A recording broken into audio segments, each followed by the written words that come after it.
All right, let's. Oh god, I just saw. I'm allergic to these buttons. Oh. We go. Yeah, let's go max zoom. Wow, how's it going, everybody? Welcome, welcome, welcome. Behold, rot. Let me say hello to everyone real quick. How you doing, Mini Dow? Congratulations on your first. How you doing, Nobody? How you doing, Furo? How you doing, Vulcan? How you doing, Vulcan? My bad. How you doing? Oh, I did add the rocket battery. If you want to, I've added that to what will eventually be the wheel of kit bashing. So if you want to add something to that, let me know. And how you doing, Jay? How you doing, Black Roses? Thank you for the sub. And how you doing, Nobody? Thank you for the sub. And how you doing, Utah? Why are you doing clown? Why are you doing clown stuff like right off the bat? Nande. And how you doing, Doc Irving? How you doing, Baconator? And how you doing, Fuber? And how you doing, Dark Muffin? Oh yeah, PC definitely helps getting first for sure. Yes, and a great Rat Thursday to all. Oh man, I should steal that. I should absolutely steal that. And maybe I will. Who knows? Oh fuck, hold on. Almost let you see exposed left hand, and that would be very uncouth. As a gentleman and a scholar, if you saw my left hand, you might all have lascivious thoughts, and I cannot allow that. There we go. We be glubbed. We be glubbed. So yeah, there is no skirting around it. There is a harlot. There will be rats painted today. 4 of them, in fact, because it's really weird. Oh, God, JY. It's really, really weird. In the new recruit, it says that every giant rat is bought in units of 2. But I don't think that's right, though. I don't know. The actual rules don't say that, so I need to figure out what's going on. But yeah, these are all bestiar, my soft supple. I mean, you got the right hand, but that's like crusty and gross. Everyone hates that one. So left hand, where's that? Oh, God, yeah, getting the... My last one wasn't too bad, but I remember, like, my very, very first one. I felt like real hot garbage.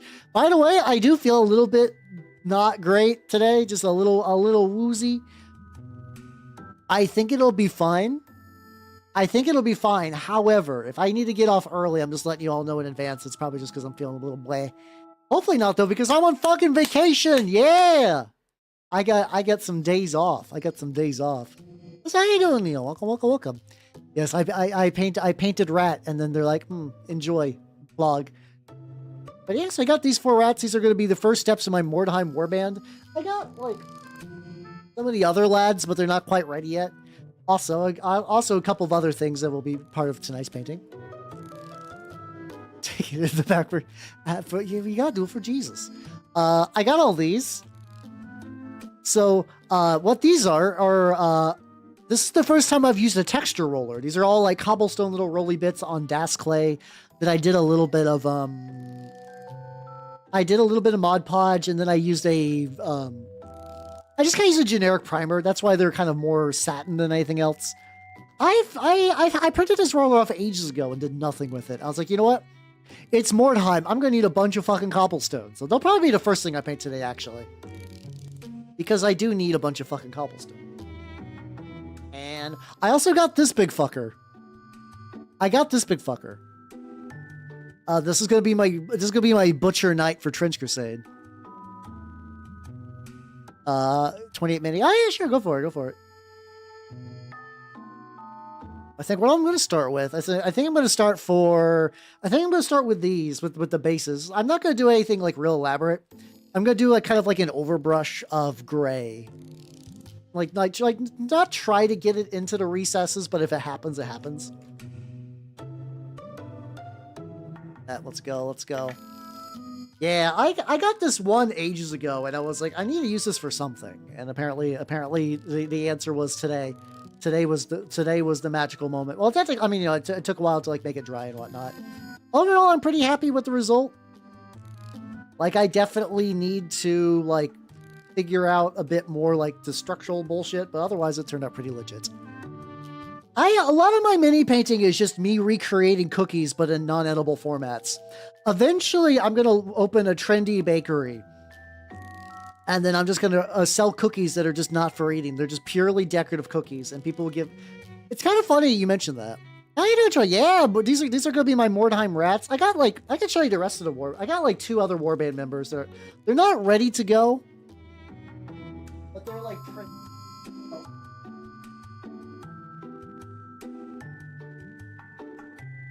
So this is gonna be my plague priest. This is kind of like big humanoid rat dude from Bestiarum. And from the same set, they had like a big guy riding a gigantic he was basically riding like a really big kind of like cart. And I was like, I like a fat boy. I love me a fat, hideous rat. But what I'm going to do instead is I'm going to like actually like kind of remove a lot of that excess stuff and then use that as like my my sorcerer. I think that'll be pretty fun overall. But yeah, well, sorry, I was about to say, so like I was every now and then YouTube will recommend me videos that I'm like I don't particularly care about, but I gave it it was like the business of cookies and why crumble will fail, and I was like, you know what, I'm eating right now. I'll see what you got, YouTube. And apparently I was not aware how many ritzy cookie companies are just out there now. There's so many fucking ritzy cookie companies, and it did make me want to get cookies. I'm not gonna lie, I don't think that was their intent, but I did want some cookies real bad after that. Hey, let's go. Those sound like fun projects. Yeah, that's the fun thing about fantasy models is that like I don't do like in-person D&D anymore, but I have to imagine that like when I did, all this like cross-pollinating between like Mordheim and stuff and like Warhammer Fantasy would have been real baller. There we go. Let's make yeah, that seems to be the trend. It's like a cookie that's like $5, but it's also like you said, like a small plate, yeah. Yeah, two guys standing on a single. Oof. So you fucking obliterated him. I always feel bad those couple like really rare moments where I've had that happen. Like like, you know, the nature of the tabletop means that like sometimes models like someone will just accidentally get blown out. Whether it's like a rules balance thing or just like they made like a tragic misplay early on, or like sometimes it's just like bad dice rolls can sometimes just fuck your shit up. But like I always feel real bad during those moments because I like my games to be close. I don't like some people really like that, like, oh, this is a one-sided match, and I enjoy it. I'm not saying you like did this on purpose either. It just kind of happens. Also, at an Infinity tournament, you know, playing full tilt is kind of par for the course. You can work on these guys a little bit too. This is my Salmon Frodo with like orc armor on. Project Tacoma closed beta. I feel like I should know what Project Tacoma is, but fuck yeah, let's go. Little Nightmares brain rot, realize that. Oh! Ooh, that'd be cool. Oh, hell yeah. Let's see, I'll wait till Adbrex is done. How you doing?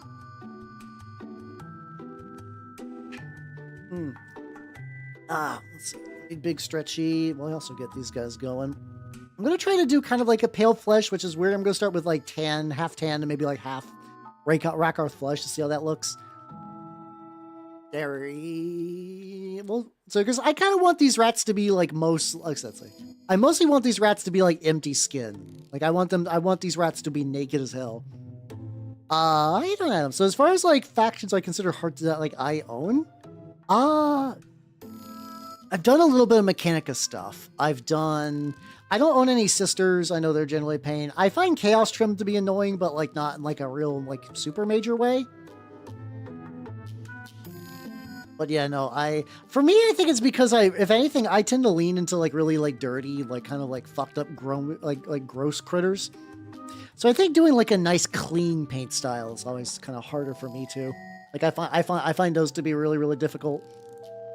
Not that they're like impossible. Those are just like, you know, a different skill set that I did not align my setup to. And super jump and fire. Oh, so you basically took out his like sniper equivalent. You pretty much just had free reign to go party town. Gotcha. That does make sense. I would debate some of those. I'd debate some of those.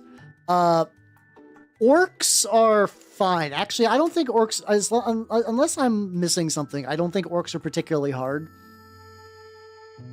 You gotta, I mean, sometimes, okay, depends. Some of the, like, the basic boys will have, like, not too much stuff. How you doing, Matthew? Welcome.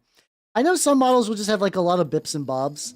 Thousand Suns are pretty tricky, and Tau vary, I guess? I don't know. Tau are just mostly kind of like big old robots, and like, you know, maybe I don't think the Crude are particularly hard. I also have not painted any Tau models myself, really, but like I almost feel like they'd probably be closer to medium. Mind you, if you like any of those factions, like, you know, Don't totally go into like what is the hardest or like what will be easiest to paint. You can work through pretty much anything. But yeah. Yeah. Oh, is it just like orc greebles? It might just be that then, because I think like actually that could be. This is an older knob, but like he's actually got, yeah, you're right. He does got a decent amount of stuff on him. I have to imagine the orcs are in a weird place then, where it's like you're not required to make everything clean and pristine and pretty, but on the other hand, it probably is a bitch to paint orcs just because some of them have a lot of bips on them.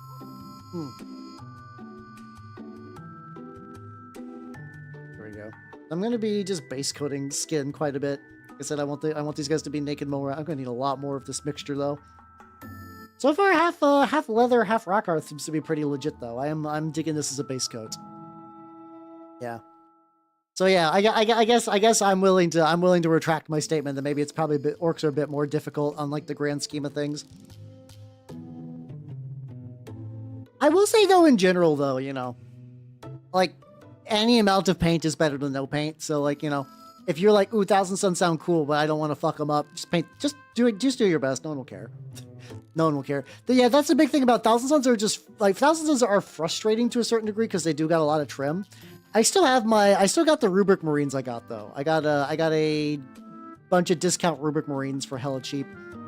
And they've been stripping for a while, and I need to take them out and actually do stuff.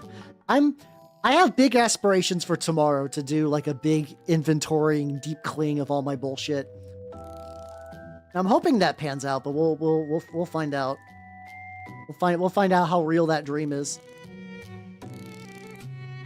I keep forgetting that I can just use medium to thin my paints. I don't gotta use water anymore. It's gonna give me like a nice, smoother consistency. Yay, there we go.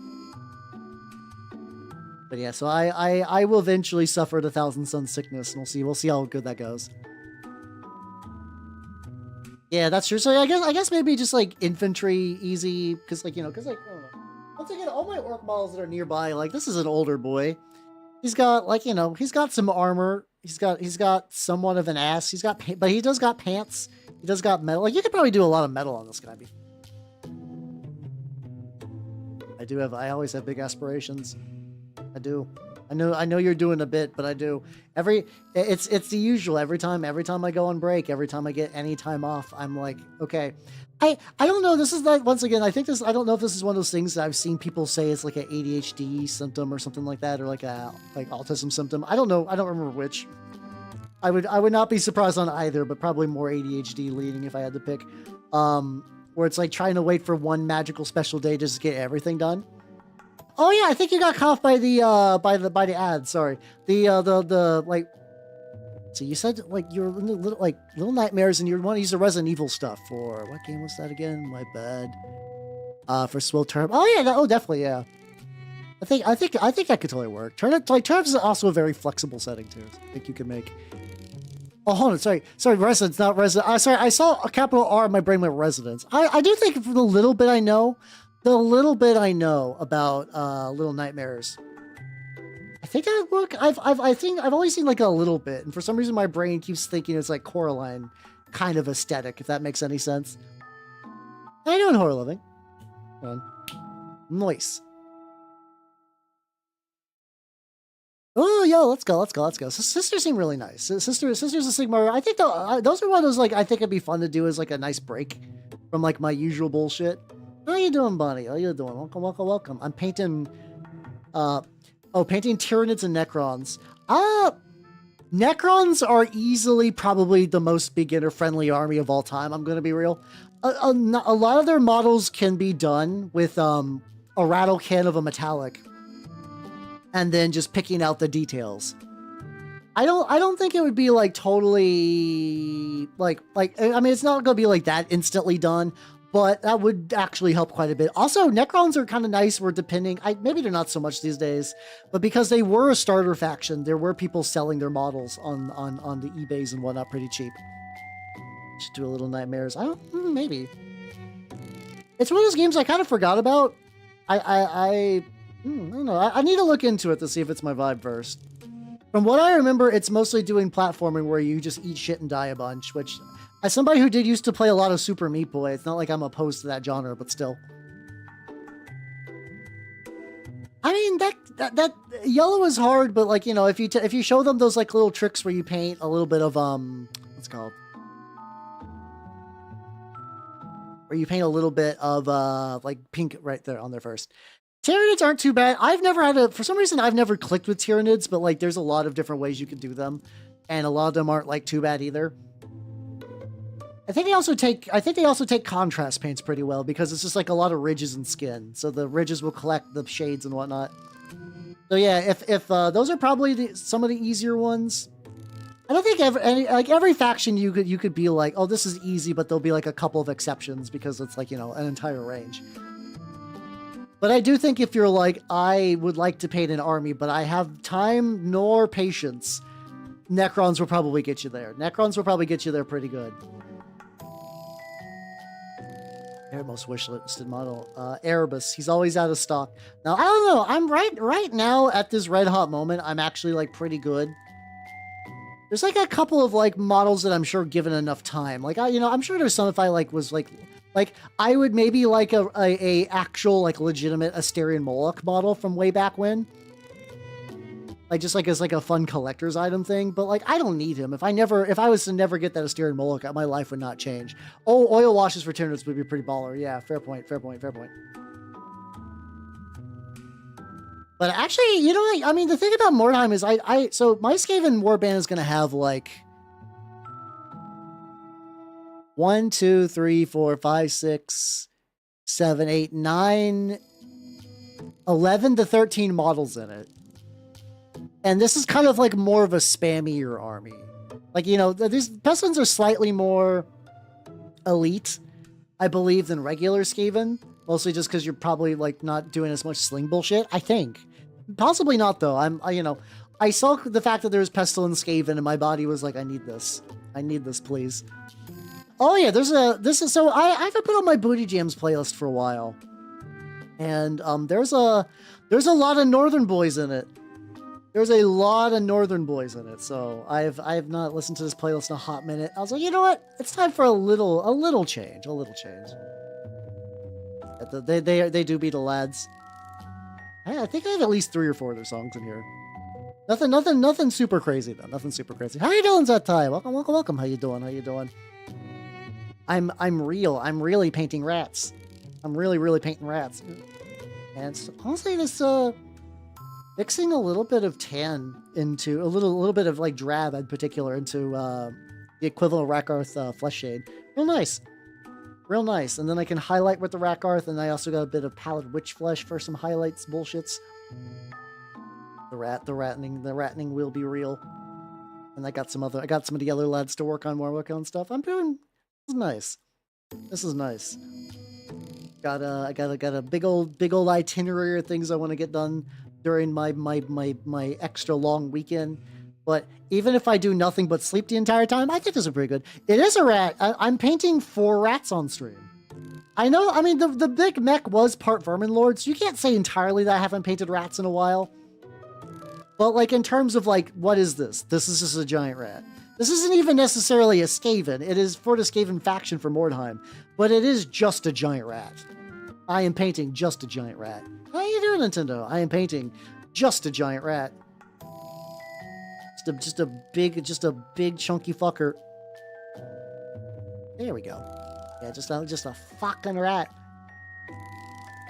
But yeah. So I mentioned it before that like my local groups. That's true, yeah, for a lot of you, like, I've kind of been doing the joke about, like, I paint rats, but I don't really paint rats. And for a lot of people, you're like, oh, I remember how when you used to paint more rats. But I think for a lot of you guys, it's actually transcended so much that it's like, oh, I've never heard of how painting a rat. I would love to see the day. Does my entire chat have Bodega emotes? I'm not upset. Bodega's a rad lady. I just find it very funny how consistently everyone does. I guess a couple of you came from her at one point, so that does track. That does track. And what else Hal do? I paint rats, and I do. It's real, and I can't even no irony component whatsoever. Also, these guys got itty bitty little rats next to them, and I don't know if I'll paint those over correctly or not. Yeah, you're new here. Bullshit. I got, at least for you, Jay, I got numbers. I got numbers proving that's incorrect. But hell yeah. Hell yeah, yeah, I do. The big thing is, I think I like rats, like Skaven and stuff like that. But I also just find painting horde armies very, very tiring. I don't know. Like, at least for me on my end, it's very hard to tell where people come from. Like, I know, what's it called? Like, I know Matthew came from Pega. Because, like, you know, that was a very, very obvious direct, like, point A to B. And then, like, my general network of people is pretty large. So, like, I wouldn't be surprised if some of you were just like, yo, yeah, I watch Bodega. And I'm watching Hell, because very different times and things going on. Tune it from the bar. Hey, let's go.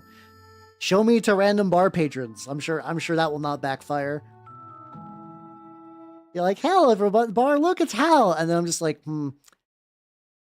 I could talk about weirdos on the internet that get high to car exhaust. There we go. Time to scar this random bar patron. Yippee. Warhammer is cool. Warhammer is cool. Yeah, that is true. A lot of people do come just because they're like, oh shit, mini painter, hell yeah. And then I unleash just a confusion upon them, and it's great.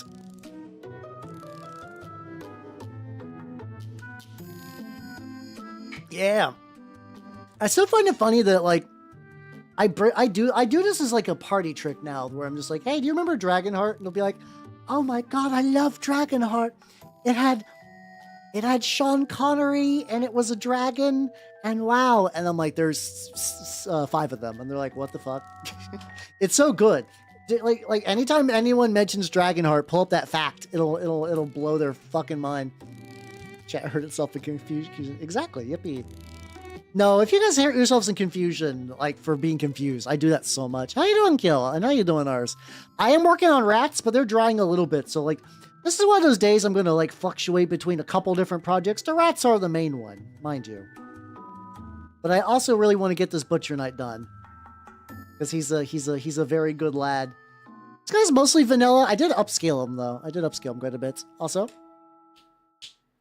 supremely nice. Yeah, I got my. You can see my rats up top. My rats up top prove that I am not a filthy liar. It's real. Rats are real. Rats are real, everyone. They're true. And they will hurt you. They will come from the sewers and eat your cabbages. They're gonna fuck your shit up. Brace for it. Brace for impact. But yeah, this guy's also gonna be for Trench Crusade. This is a there's so basically the Great Hunger has a variant of Plague Knights called Butcher Knights. And they're just basically the same thing. They're just slightly bigger. So I was like, okay, this is cool. And I decided to do one, because why not? Hey, let's go. I do like that people like, you got me into the hobby, you got me back into the hobby. I do have to imagine that I've led to a lot of questionable financial decisions, but otherwise, you know, I'm pretty happy about it. How you doing, Rest in Pains? Yeah, no, rats are like pigeons. They were invented by the government. How you doing, though? How you doing? I am working on the fictional governmental homunculus, also known as rats, while also working on, like I said, this guy for Trench Crusade, and I might legitimately work on Sam and Frodo, because, like, they're probably not that like, I need to relook at, like, their reference image to figure out how much I need to work for them, but otherwise, I think they're, like, basically there. My regular streamer, hey, let's go. I need also rest in paints. If you do not know me, I'm Halbernot the Mimic Elf, miniature painting VTuber of the Nurgle and Skaven variety, and this time I can say that for reals and not as like a funny haha irony bit. The irony bit is that I like painting Skaven, but I got burnt out on them for a really, really long time because, like, you know. Hey, it's ridiculous. They're up top. They're drying. I'm gonna have to apply a couple layers of skin, so I got some backup models to work on while that's going on. I think I might put a little bit too much extra medium. This is coming out really thin. Nice thing is, like, I do find it, like, even if you over thin with medium, it still like flows really nice. If you over thin with water, I kind of find a lot of paints just kind of collapse on themselves and get all like real fucky. But if you over thin with medium, it still kind of flows correct. It just kind of looks a little streaky, which is fine. Hey, let's go, let's go. I'm definitely more of a clan scryer, but what I'm going to be doing is my local group has for a while been like, we should play Mordheim. And we're currently, we have access to a shop where somebody donated a bunch of Mordheim terrain. So terrain is no longer an issue. It's just getting the models. And I figured if I started on my warband, maybe that would make something real. Maybe I can make Mordheim real, because as a middle-aged gamer, I feel like I'm reaching that point in my life where I really need to play Mordheim. And it's just funny how that works out, that like Mordheim is almost kind of like, it's like generally an older person thing. Not 100%. Like I'm not saying there's like never been like a younger person who's been into Mordheim, but it also has like the same thing in our hobby of like somebody wanting to like, midlife crisis, and they really want to get like a fast car. I kind of find that. Oh yeah, no, I mean definitely like, we like our middle age is probably going to be like culturally is probably going to be 40s instead, because I'm going to be real, because like it's like, you remember, like, have you ever seen like older pictures and it's like, this is from the 1920s, this guy's 15 and he's like the most grizzled old man you've ever seen. He's got a beard and like 7 children at 15. I mean, a lot of that's because, like, he grew up in the coal mines and then escaped to do organized crime. So overall, like, Sparksy Fucklong is going to also probably die at, like, 37, but still, It is much cheaper than a sports car, too, for sure. I'm not going to be revving my rats in the middle of the road, like, late at night, so that's not the worst. So some sort of mad scientist. Big if true. Rats were made on accident. Oh, I love that. They're like, behold, we're going to make flightless pigeons. Oh no, we fucked up.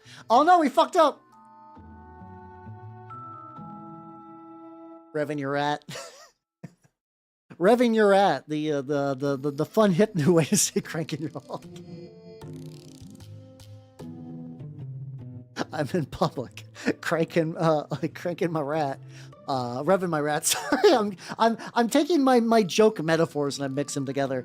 Also, while they're drying still, I think I want to do a little bit of paint on. An Imperial Guard army. Oh, because at that point you kind of have to sell like limbs and stuff, right? Let's see, Sam, photo of orc armor. There we go. So I'm gonna get a reference to the models and not the actual like movie version, because some of the old Lord of the Rings models are nice and these are kind of neat, but the problem is that they are very, I find a lot of times the details on these are kind of hard. So yeah, this is what I got. This is what these two lads are. How you doing, Gato? How you doing? You want a poem? Ooh. Against my better judgment, yeah. Give it a go. With the caveat of like you're being watched. Let's go. Oh, I do not know Spanish. I'm very sorry. Paycheck was like 100 guards, but that's like a pretty decent. I guess it depends on when you got paid too. I don't know. I don't know how, if it's like a hourly or like bi-weekly thing for stuff like that.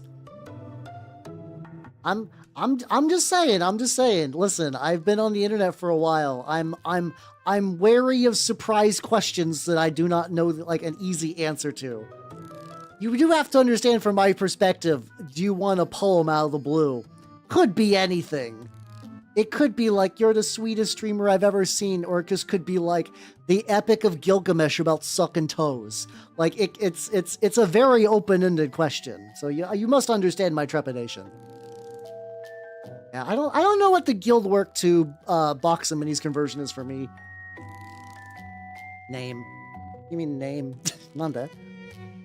But yeah, I don't know. I still have the friend of mine who is currently looking to do like a whole Penal Legion for 3rd edition Guard, and apparently because you can get like War Games Atlantic like prison convicts, that's not too hard to do. Oh, Gilgamesh of Suck and Toast would be a great like funk rock prog band.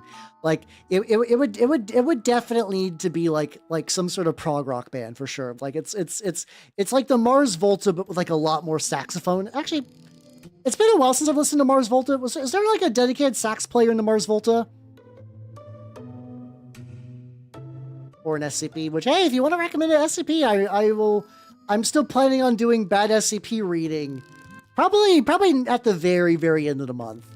At the very end of the month. So I'm getting the gray on their bases before I do like a lot of stuff. It's like, you know, anything to do with bases just takes a while to drag. So this will be perfect. Kind of wish, so I did these guys before I started using plaster, which I'm a little sad because I've been enjoying the build, like the body that plaster adds to bases and stuff. There we go. Oh yeah, then that's my Discord where you can recommend weird SCP stuff. I want them to be pre-existing. It's basically Thought Criminal Y. Howdy, but why? Nande. Nande.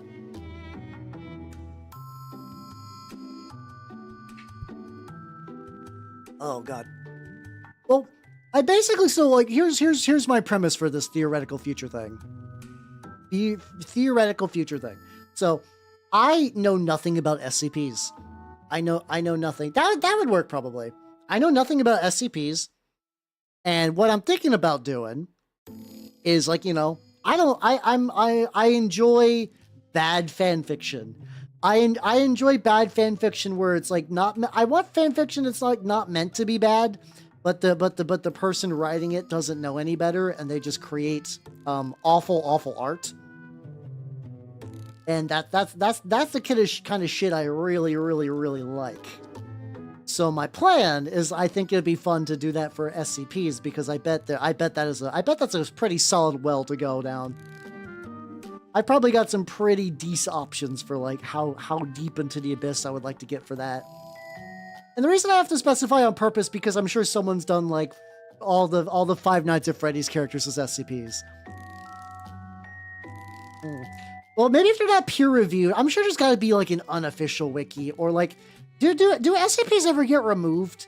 Like, do SCPs ever get removed if like a moderator's like, this is stupid, or like you don't meet my guidelines, or we don't meet the guidelines or whatever, or we discovered that like SCP creature that licks toes was actually not you being creepy, but was just like your thing? Because like I'm fascinated by like fan wikis. Like, are you guys aware of like there are like, and like I think the Sonic fan wiki is kind of probably like a really easily digestible one version of this, but ones where it kind of warps in on itself and just to like a bunch of like bizarre like self-referential nonsense. Let me see. How you doing, Lana? How you doing? Welcome. How you doing? Oh, that's a nice one. There we go. Okay. That was not painful. God, oh hell yeah, let's go. Yeah, that's the kind of thing I would need to determine the thought process behind that one, but like I don't know. I figure worst case I could probably find something. I'm talking about fan character like fan wikis. Sonic the Sonic fan wiki is an option of this. How you doing, Lord Master? How you doing? I'm doing good. I got the next 4 days off, so I'm gonna be either big chillin' or working on projects I've left in the hopper for a while. Either or. I am. My group has been wanting to get into Mordheim forever, and we live in an area where somebody like recently donated a bunch of like really like they're basically like 1 foot by 1 foot buildings, like with like a little like a building with like a 1 foot by 1 foot little cube base, and you can kind of hook them together. There's like technically a correct order, but you can kind of like if you don't mind the roads being a little wonky, you can kind of like mix and match. I'm excited. This is your Lore Master. You're going to be absolutely surprised that I'm going this route. You're going to be fucking shocked. I found out that like, you can do a Clan Pestilence warband, and I'm doing a Clan Pestilence warband. Cause like, I don't hate Eshin. And I actually do think a skirmish game is the best place to do Eshin, honestly. Like, I know Eshin has like armies like everything else or whatever, but like, I don't find them particularly interesting from like a modeler's perspective. So I was just seeing what else was out there. I was like, oh yeah, there's like an official, like what's it called? Official warband for Clan Pestilence. I'm being a sicko and doing round bases, but that's just because like I don't know. I might use these for other games too. So square bases are aesthetic, but I think even people stopped using square bases for Mordheim like fucking ages ago. Like there's reference images of like old Mordheim warbands where they're using rounds, and it's not. So it's like, you know, kind of whatevs. So I'm starting with the giant rats. I also have what's going to be my plague priest. And then I also have a sorcerer that is this absolute fat fuck who I'm waiting. I need to do some conversion bits on his base. He was part of a much bigger model that I scaled down that I need to like slice off. I may even leave a lot of these. Him sitting on a bunch of barrels and whatnot's not the worst. Because I think most of mine on proper. Most of mine are going to be on proper size bases, but like, I know, but I didn't. I'm doing the thing where bigger is better for bosses. So like 32 millimeter for this lad, basically just barely fit. And I could do 32 millimeter for this lad. He actually doesn't trail off too much. But I also kind of want to use, I've been seeing a thing, what you do is you take tissue paper and you soak it in glue, and you can use like a really ragged, cloak or whatever. And I think would be baller. I would like to try that. Hey there, Phaedrus, how you doing? It's going good. I'm feeling a little ill, a little sick, but otherwise doing pretty legit.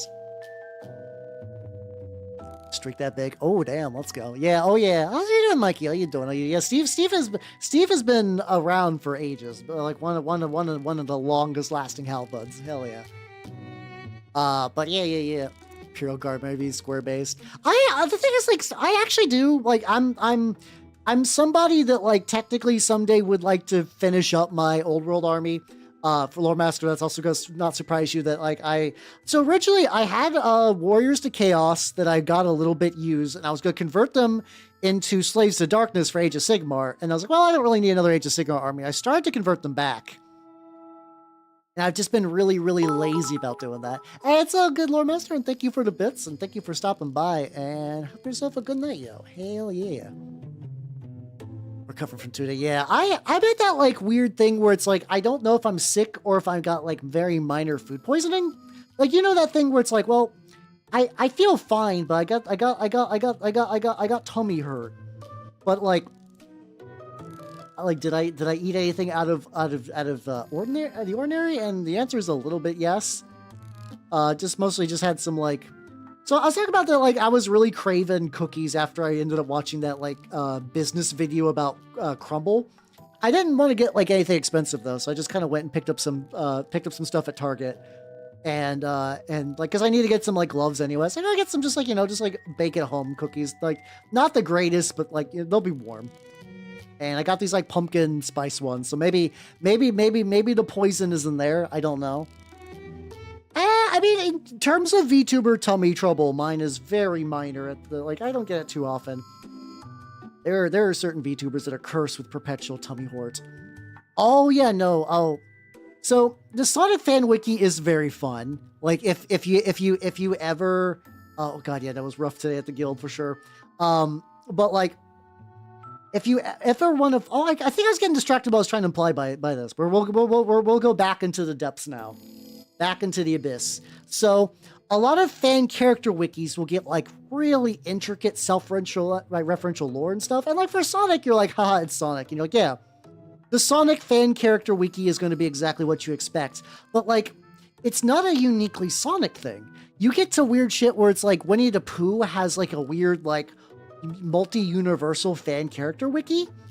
That's one I have not looked into super myself. There's also one for Super Nanny, which is a show that I have not seen. I think it's like one of those ones. It's like Claire and Timothy are both young go-getter real estate agents, but it's so busy being a young entrepreneur in America, and their kids are wild.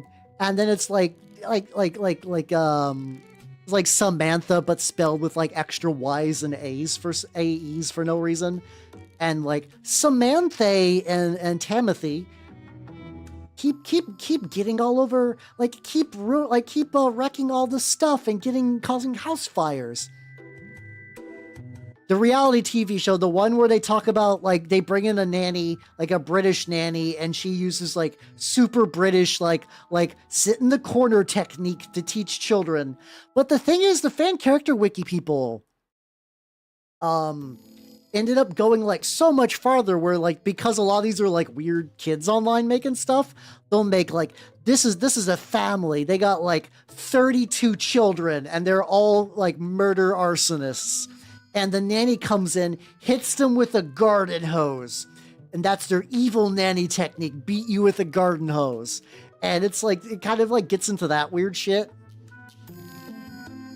And as far as I can tell, I don't think that, I have not checked on it in a while. Hopefully they haven't like done like a big purge.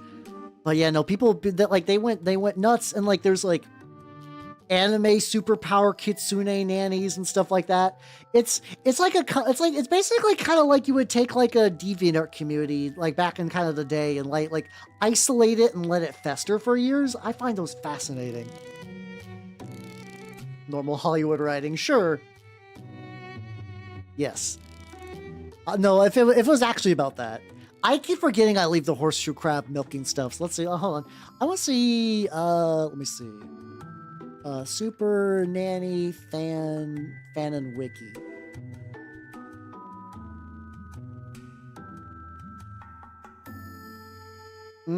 Okay.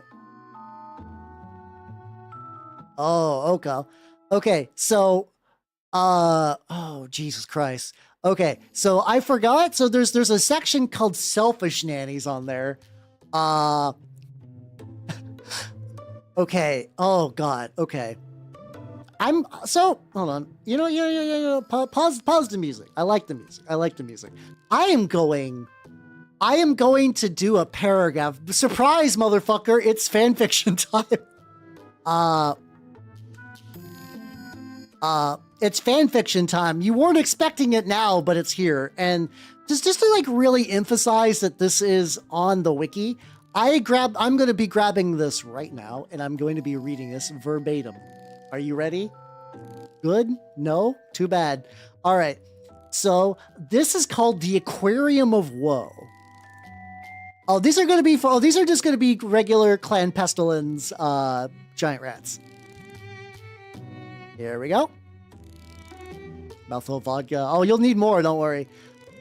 The Aquarium of Woe is an abusive discipline technique similar in structure and application to the Creepy Zoo that was made by Weeby Bai's Anyu Bekuku, albeit featuring grotesque and visually imposing robotic forms of aquatic and semi-aquatic creatures. It is somewhat more technologically advanced than the zoo, in that its residential robots are all water-resistant, although this technology is extremely inefficient, often leading them to glitch and malfunction in nightmarish ways. Like the Creepy Zoo, the Aquarium of Woe has also seen success as a tourist attraction for edgy kids and teens due to the animals. So yeah, like, this is what I'm talking about, where it's like, this was a show about British nannies helping rambunctious children and exasperated parents. This was an article that I did not research prior to this. I just jumped right in, and it's already about an evil robot zoo that you use to punish children. Fan character wikis are the best. They're insane. They're so good. And this one's like, I have to imagine there's like a fandom, like a fan and SCP one, where like the people that kind of, I know that there's like a SCP Foundation that, like, you know, make sure that shit like that doesn't happen, but I have to imagine that some people probably did like break off and they're like, oh, fuck you. We'll make our own SCP Foundation with bad fanfiction and Inuyasha and stuff. And answer, oh God, yeah, no, Aquarium of Woe is something that Baki actively trains in. For sure, for sure. I would absolutely believe it. I would absolutely believe it. Watching stream. Yeah, everybody's shaking. Let's go. So yeah. Oh God, this is, no, I can't stop a rat painting stream for a fanfic reading stream. I must. Oh, I'm sure the back rooms has a horrible fan character wiki as well. I'm sure it does. That's how you doing, Lego Man? How you doing? Yeah, I'm kind of in that same boat where like my group has been like, we should play Mordheim. And I'm going to start it. I'm going to start working on shit. And then eventually either we'll play Mordheim or I'll have a fully painted Mordheim warband and I can play with other people. Why not? It's going to happen. Yeah, I mean, the thing is like I said, to be fair, there's nothing wrong with making your OC do not steal. And I don't know the age of the person who wrote the Creepy Zoo. That's one of those things. It could be a 7-year-old. It could be a mentally stunted 40-year-old. We don't know. But I just do find it's just like so off the rails from what that show was at one point that I find it fascinating, incredibly so. Hey, gotta paint them rats. Gonna do a couple, basically doing like some skin layers and stuff. Yeah, it's the whole hollow experience. Rats and terrible fan fiction. The worst. I have such horrors to show you. I'm also debating if I want to do the skin of the tail like a slightly different color. Maybe. I do appreciate the glasses. It lets me like really like read all the text. I have to look like a scholar when I read the Super Nanny fan character wiki. People online are fun. The internet is a magic. Listen, I still love the internet. I will continue to love the internet forever. Oh yeah, no, 100%. Yeah, it's like, I mean, I think at the end of the day, the thing I enjoy about is like earnestness, and even if that earnestness is like misplaced horribly. Well, they're drying a little bit. Let's work more on the cobblestone bases. I'll do a very light, borderline dry brushing of a medium gray now. Basically, just gonna like kind of keep hitting this up with various grays and see how that turns out. Yeah, I still like, I don't know. Part of me, like, I know it's played out, but I do really want to maybe someday just like, I don't know. I know it can be done in 4 hours. Would be just to do a complete reading of My Immortal. Oh, I would love to do like someday just like a complete on-stream reading of My Immortal. It's one of my favorites. It's, you know, it's a certified classic, and I've not done that in years. How you doing, Nuggy? How you doing? How you doing, Velvetor? Welcome. We're talking about terrible fanfic while I'm working on a mediocre dances. How you doing? I'm working on the Mordheim rats. Mordheim rat will be real. I will have a Mordheim warband at some point. Yeah. You have a physical copy of Might Immortal? Fuck, I'm jelly. Oh, I'm jelly. That sounds beautiful. The line, it's been a while since I've read it, so I'm really bad quoting lines. I just remember the line where he like floats in onto the scene wearing a Avril Lavigne robe. Like that is unfortunately I basically got my playlist just kind of locked in, so probably no song requests. Unfortunately. I wish I was the only thing I can actively quote is Kung Pao. And that's just because I think I've watched that movie just a million times, so that's just locked in. Also, this cobblestone, like, this is a cobblestone texture roller that I did on some air drying clay, which is pretty nice. Yeah, okay, I will clarify, Lana, I agree with you. Somebody goes full throttle in a way that's not criminal. I always put that as long as it's not criminal, because some people like go full throttle in like criminal ways. Oh, good old carpet samples. A little more of an overbrush, and I think it worked a lot better. Back to this. Oh, there we go. I need beaver chucks. My nipples look like milk duds. Like this is what I'm talking about. It's really easy to bait me into going full Kung Pao. But yeah, it's like I do think at some point I will need to exercise the demon and do an entire reading of My Immortal just on screen, just in one go. Maybe let's see. Actually, you know what? What's the last week of Halloween looking like? Okay, like last week of October. We got a Thursday, which is a Thursday the 30th is a pretty solid date. I need to finish the Alice stuff, and I need to do the SCP reading. But, man, I guess I could do just like a week of like, I mean, I don't know. I do want to paint at least some, but I could just go like really apeshit heavy on like fan fiction bullshit for that week. So the whole, yeah, it's one of those like, so for context too, oh, Thought Criminal, if you have not seen Kung Pao, please rectify that. So my family found it at a video rental store ages ago. And before I had like steady access to the internet, I just like, you know when you grow up and sometimes you just find like a weird local movie, you just find like a weird movie and you just kind of assume it's like, well, that's, that's it. That's like a part of your childhood. Like no one else has found that movie. And I was like, oh, I love Kung Pao, and I would watch it a bunch, and I'd rent it on DVD a bunch, and like VHS a bunch when we had to. I think it was on VHS. Maybe not. Maybe that was, I forget exactly when that era moved over to like pure DVD. But I remember watching it a ton, and just going online years later, and people are like, Kung Pao's the best fucking movie ever. I'm like, hell yeah, let's go. I know it's Spitfire. I think it'd be fine. I think like Hazard Stripes are one of those things that like the more like effort you put in, the more people will respect it, even if it's like, not like the best thing ever. I think you'll be fine. I think you'll be fine. It is on the list. I did already watch it, but that might be one of those movies that I'm maybe I'll do that yearly. Maybe I'll do that yearly.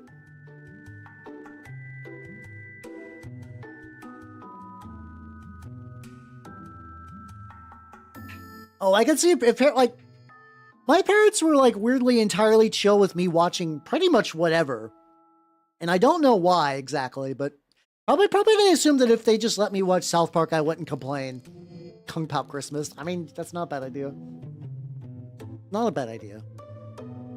Yeah, to be fair, also a lot of Iron Warriors players use masking tape. So like if freehand is really giving you like a shit fit, and I don't mean this is like a bad thing. Like just do it. Just do what the other people do and just use masking tape. That might just legitimately save you like a bunch of headaches.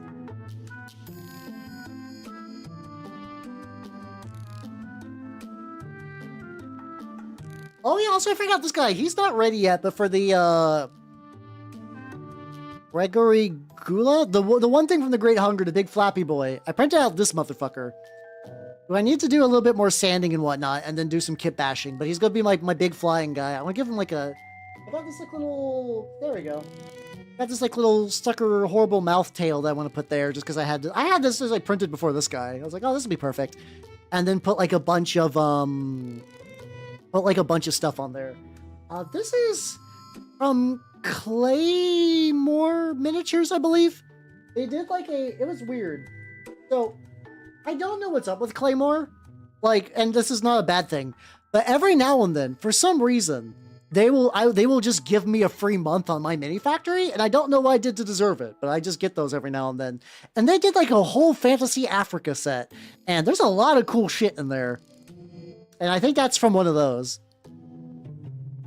So you got Ben Shepherd for me to chew through. Hey, let's go. What you working on, Legion, guys? So I have a bunch of the mercenary, the Black Sun Syndicate, I think, that I've been meaning to do something with, and I've done nothing. Yeah. Oh, these are the Beastie Armor Giant Rats. These are the Beastie Armor Giant Rats for sure. How's you doing, Oni? How you doing? Welcome. Yeah, but if the tape is one of those things too that like it is a skill, even if it's kind of messy with the tape. If you figure out how to use the tape, like eventually you will just have less stuff to deal with. I think overall it'll be worth it. I think it'll be good. Oh, for the big guy, hold on. For people who want this guy, I can give you the like link to the STL real quick, Choto. If you've been searching for that, let me see. Library. This is from Claymore Miniatures. I keep getting free Claymore sets. They just keep sending me free shit. I feel bad because like, and this is not like a dig towards them, but they do minis that are more D&D focused. As like somebody who mostly does like war game minis, I don't really need all these that are like more like D&D heroes and villains. Like I have a boulette from them, which is cool, but I don't need that. Yeah, this here we go. This is the Popobawa. This is like I think might be a real. I think this might be like based off a real folklore monster. I don't know. But yeah, I used to. This is the one that's like the 75mm scale version. Oh fuck, camera froze. Which might be a bit too big for a model that's supposed to have like infiltrator, but that's fine. That's fine. Camera thing is real hot. Is real. Oh, okay, there we go. There we go. Unfortunately, like African mythology is something that I just don't super know very well. But like, it's every time I like hear little bits and pieces, I'm like, this is rad as shit. Printable 28mm mouse. Wait. Which model do you want to make? 28mm? Yeah. Oh yeah, no, I do know that, like, I know they give out free samples. I do understand that as like an enticement thing. I'm just surprised how often I get like the offer from them. I guess they just blanket send those out. Like, I appreciate it. You know, if you guys have ever seen my, what's it called? My, Herald of Beelzebub for my Grail Warband, like the guy with the gun and like the big, he's got like a rusted trench pilgrim helmet. That's also from that same set. Because I thought it'd be, I needed a big bug, and they're like, here's a free big bug. I'm like, thank you. Thank you for free big bug. Appreciate it. But yeah, no, like, I think overall, all the minis I've worked on from Claymore Miniatures has been good. I just don't have exact reasons to get them for the most part. Oh yeah, I mean, you know, 28mm stuff is pretty legit. There we go, big old.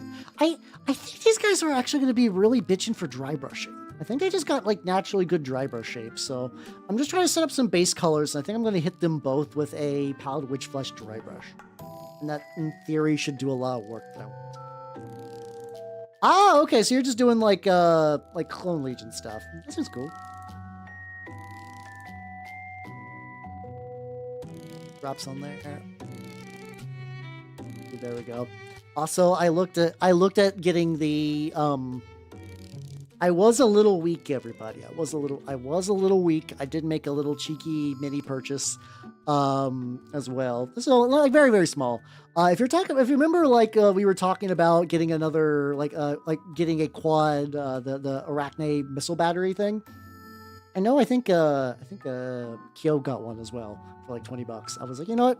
I do also have like the upper torso. I have the upper torso and the legs of the Vermin Lord and the Arminger part, the War Dog part of them. And I'm like, no, that would give me the body I need for that.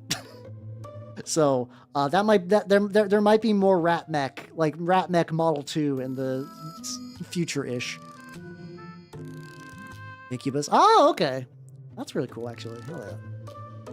And then of course, so I just made a big one. I'm gonna give it a bunch of eggs on its back. I was trying to figure out what I wanted to do with the base, and the base idea I got right now is just like a pile of eaten bodies. That's Ratio. Oh no, I was just saying I also got me one of the missile batteries.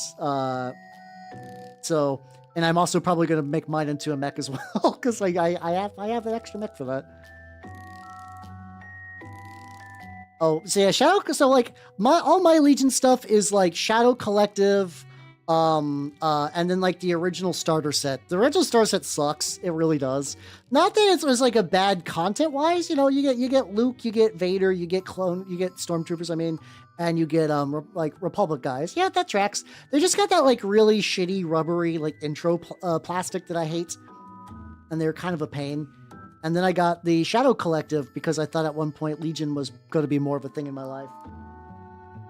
Spoilers, it wasn't. So I just have a bunch of not a bunch. I just have the one OG like Shadow Collective box, and I've done nothing with it. Maybe someday. Maybe someday I'll do that. No pressure to make it now. Do it. Do it. It'll look cool. It'll look neat.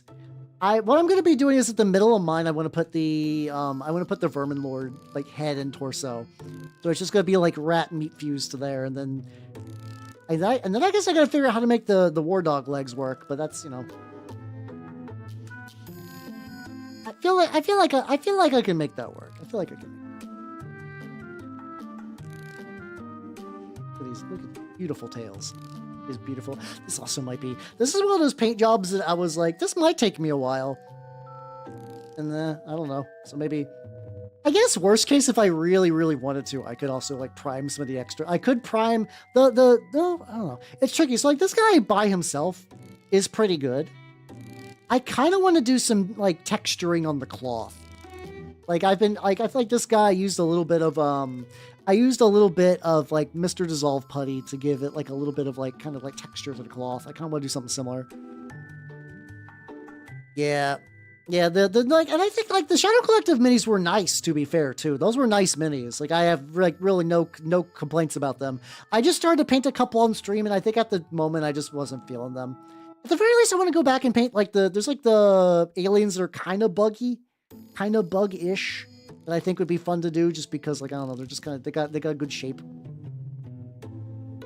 But yeah, and I know recently they started redoing starter sets and stuff. I was like, oh, that's cool. Yeah, the pikes. I think those are neat. And there's like a couple of miscellaneous other ones that I would need to go back and maybe strip some paint. Like I was starting to paint the bigger boys in there whose name I also forget. Like the big bulky fucks. And that was so long ago, and there was like a different era of me painting, so I almost want to like start fresh with them. Yeah, I figured a new starter box is also probably the good plastic as well. So like, I don't have a huge reason to get into Legion. It has a scene where I'm at, but it's like one of those games I'm like, I don't really need to get into Legion. It's not particularly high on my list. Yeah, well, they're drying a little bit. I'm sure it's a good game. I only have so much time, unfortunately. This is the first time I'm going to use Barbarian skin, like, on proper skin. Thank you for the Haldred. I need to do that first, and then while the rats are drying.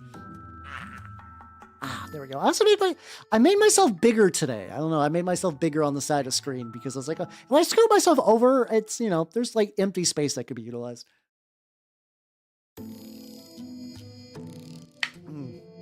Separatists are cool, too. I'm just drinking. Oh yeah, if you got a fancy frilly mask, you gotta. Oh, a big bell fucker would make a great Desecrated Saint. I still have not put together a Desecrated Saint, but like, unfortunately, Desecrated Saints for me are in that same category as the Amalgam, where it's like, by the time I would get the money to afford you, I think I would just either rather a bunch of other shit. Or actually, at least the Desecrated Saint kind of has a niche. Like when I was doing Lust, the Lust Desecrated Saint's really fun because it's like your armor, ignore it, ignore your armor, which is really, really good against New Antioch. Where you're like, yeah, machine armor, nah, you don't cut that. I'm gonna hit you with a sword now that has extra injury bonus stuff. You fucked idiot. Why do they call it oven when you oven the cold food out of hot feet the food? Truly a question for ages, right up there with who was phone. No, John, you are the zombies. So, no, John, you are the demons, and then John was a zombie. There we go. Yeah, I did get those from Squids too, so I did support my local Floridian small indie game store. So I think that works. Yeah, I forget, when the fuck did Nyalu do this cover? I do not remember. I'm not gonna catch the Nyalu stream in a hot minute just because I think there's a lot of VTubers I used to be more active in catching, but they moved to like very different time zones. I also just can no longer, unfortunately, I can no longer do afternoon hour watching, and that probably makes me the biggest sad. It sucks. I used to be able to do that, and now it's just not super feasible to do. Big bulbous boy. Bigger brush for the big bulba. Big bulba. Look at a little bit more of this. There we go. Yeah, the single faction starters look pretty solid jumping in points. So this guy is going to be for Trench Crusade. There is a new... So basically they released beta rules for the Great Hunger, which is the second variant for the Black Grail. It is very much sort of... I think honestly the Great Hunger is probably like... I like the Grail in its current state. And like Dirge quite a bit. But I think a lot of people, when they look at the faction, they're like, oh, it's the faction where you swarm with zombies and then you got like a couple of elites doing like the real beating. And that's not really true. Grail is more of like a mid-range elite army that's just really durable. That just happens to have incredibly chumpy little motherfuckers for like your objective runners. But this does kind of like really feed into that fantasy a bit more. Hey doing, Shadow? How you doing? Welcome. It's like you get units that like buff your thralls, and technically you can bring more thralls in the like. You get a special rule that says like, okay, if the scenario says you can only bring, because that's another reason why thrall spam doesn't work, is because there's unit caps on most scenarios.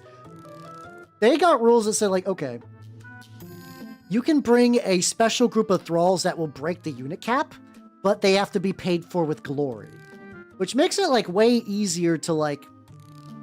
It makes it way easier to like balance that, where it's like, okay, normally you would spend all your glory on like a big locust spitter or something, so this gives you something new to spend on, so that's cool. But also, like, you know, you can still live that thrall dream, baby. I added a little bit of medium, and I think this made it like way too thin. So yeah, this guy is a part of that sub-faction. It is a Butcher Knight, which is a variant of a... They're basically their variant of the Plague Knight. It is not particularly different from a Plague Knight. It just happens to be on a bigger base, which is generally good. I think for the most part, like, base sizes dictate a couple of rules in the game. There's like a couple of models that's like, if you're fighting like a 32mm base, like it's easier to like, you know, like insta-gibbet or whatever. These guys are 40mm. They also get like way more melee accuracy too. I have not got to actually play Great Hunger yet. It's something that I want to do, and I probably, ideally, because like I have basically 3 models I need to make. Oh, where did I find the model? Sorry. This is a Bestiarum, it's from their like Church of the Acreid. It's like the bug set they got. I skilled him up, and I replaced a helmet from like a turnip model. Normally he's just got like a very small head with a cowl. I sliced that fucker off and just gave him like a more turnipy helmet, because I thought it looked good. Can't be trampled by amalgams, but amalgams are bad anyway. I get why they overbalance amalgams, but like, man, I cannot think, like I said, Desecrated Saints are expensive, and I realistically would never get one in a campaign, but I can see why. I can see why somebody would run one, or like there's a, like, you know, if you're flush with cash that like, fuck it, we ball. It's really hard to find a similar equivalents for the amalgam. It's just too expensive, and it's just not as like cool. It's not even as cool as the other faction bigs.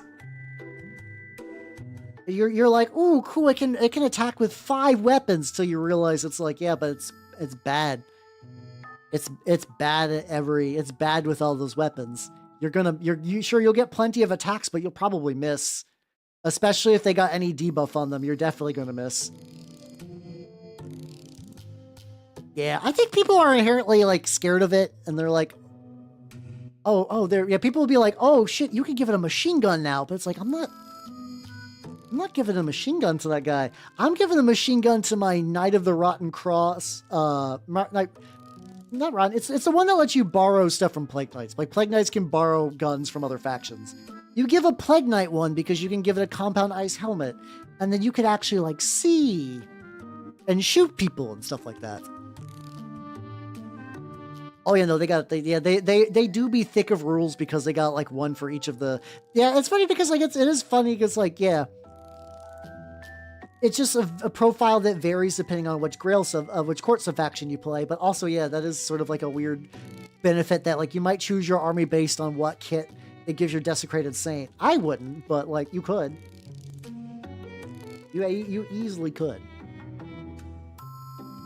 Oh yeah, Bestiarm's got a bunch of good stuff. I love Bestiarm, like is one that I will stay sub to for basically forever.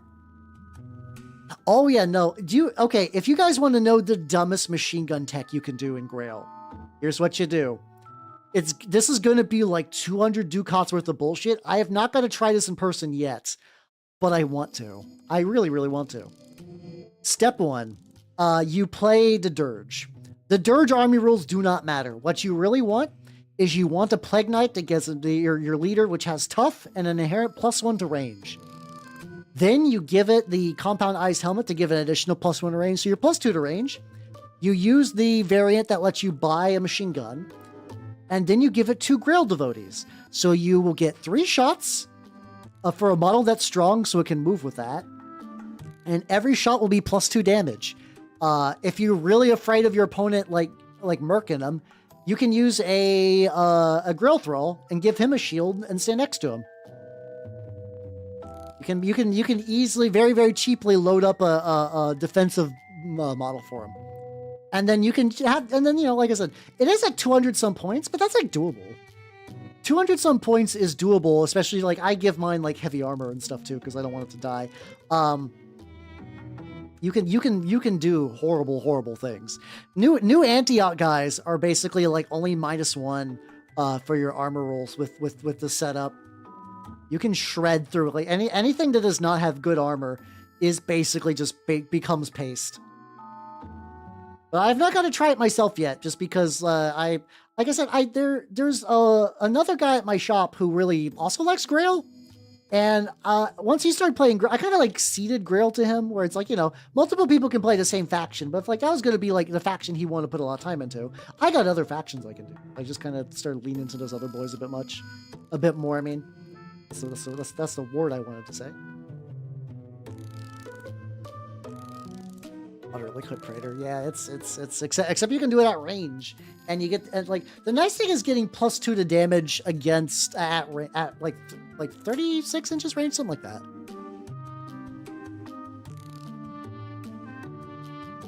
Or football ads that bad? I don't really get those, so I've not seen them. Okay, well they're drying. Let's see. It's like salmon Frodo looking like.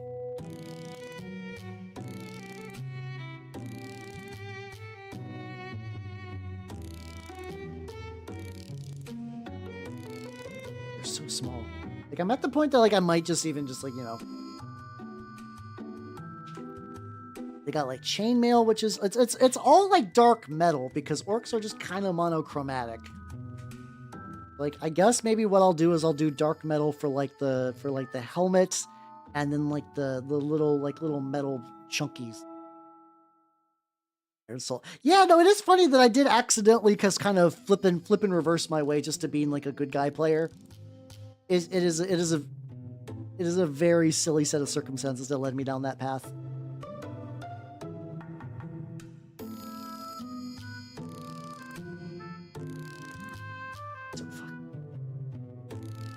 So fucking tiny. Hold on. Yeah, it'll be Flamingo, and then good old Negnasu, who can she sings really good. There's so many VTubers that are just like, yeah, I do a lot, but I also can just like sing really good. Man, mind you, I've never really practiced my singing at all, so like any amount of like being whatever it's singing is because I never put the effort in. It's like every other skill, where like, you know, you practice it and you get good at it. I just never properly practiced singing. Good guy. Hey, I think Trench Pilgrims and Sultan are easily good guys compared to like Grail and Court and whatnot. Like they are significantly better. They are significantly better. And I'm okay with that. I'm okay with them being like, I kind of like that. It's like, yeah, everybody who's on the good side, Trench Crusades does some fucked up shit, but it's like, you know, literal demons with like markets of just like severed flesh and slaves. Yeah, so yeah, you know, I think overall, Court and like Pilgrims are way better than that. Like, you know, covered in dirt, so it's not gonna matter. Morally better. No, I fully believe legitimately good guys. Way to fuck. Oh, okay. He's got like dirt on his. Like I was like, why is that clumped? It's because this is a sword that just has like a little bit of dirt on the bottom that I just never. And a loathsome dung eater.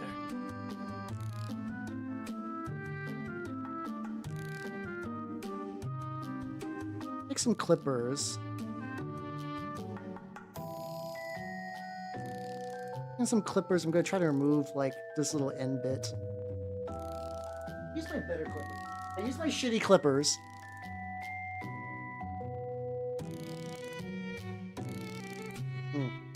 Oh, he's got okay, that's a little bit more fucked up. But you know what? It's an orc blade. Orc blades aren't going to be nice. I'm okay with it. Yeah, yeah. I mean, it's unfortunately Trench Crusade gets a lot of the blowback from like usual dumb bullshit internet arguments about 40k stuff in particular. It's just kind of goes with it. God, you guys got so many fearsome, loathsome dung eater. Like, I know that there's a whole A to Z list. I just don't have that shit like ready to go, like you fucks do. Yeah, yeah. Like I'm willing, you know, to believe that like a lot of there's like, you know, there's I can go that there's no good factions in 40k, but like goddamn in Trench Crusade, like what's really like it is like Jonathan Baby Eater versus guys versus people. Like the idea of new age. Yeah, that is kind of funny. Something I noticed about that, like, you know, I've also noticed like I've had also like really strong atheist friends that also really like playing like paladins and stuff. Some people just like really like that, but it is hell yeah. You should play. You should play with your coworker. You should get your coworker ready to play. Hell yeah. Be like, yo, I'll run you a game code. Then again, depend. You know, some people don't want to hang out with their coworkers off hours. That's totally understandable in that case. There we go. Battle Mormons. I did see those. The one like I don't think I'll pick those up, but it is fun seeing a guy with like a full like medieval helmet and like a fucking tie. I think after this I can start dry brushing the rats. Yeah, look at him. Look at the lad. Yeah, he's got like God, the details on him. Yeah. Turns out it's unfortunately it's Jonathan full adult eater that eats the babies, and Jonathan baby eater eats full size adults. It's a Greenland Iceland thing. We always kind of laugh about it when tourists they're like, oh, I want to go say hi to to Jonathan, a grown man eater, and like, nope, there we go, eats babies instead. You got bamboozled. I mean, tourist is like you're visiting somewhere, that kind of tourist.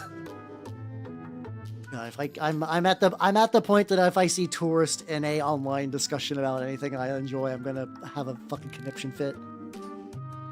It doesn't matter what the arguments are; they're both going to be dumb, 100%.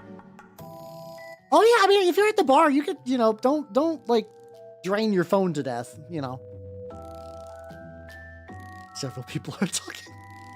I do like several people talking stuff. I'm gonna go. I guess I can go bigger Rush. I can do that. It's the baby mamas. Oh no, you gotta save the baby mamas for me. What the fuck? That's why I have joined the side of the Trench Pilgrims. Jonathan Baby Eater must be stopped so that there are moms left.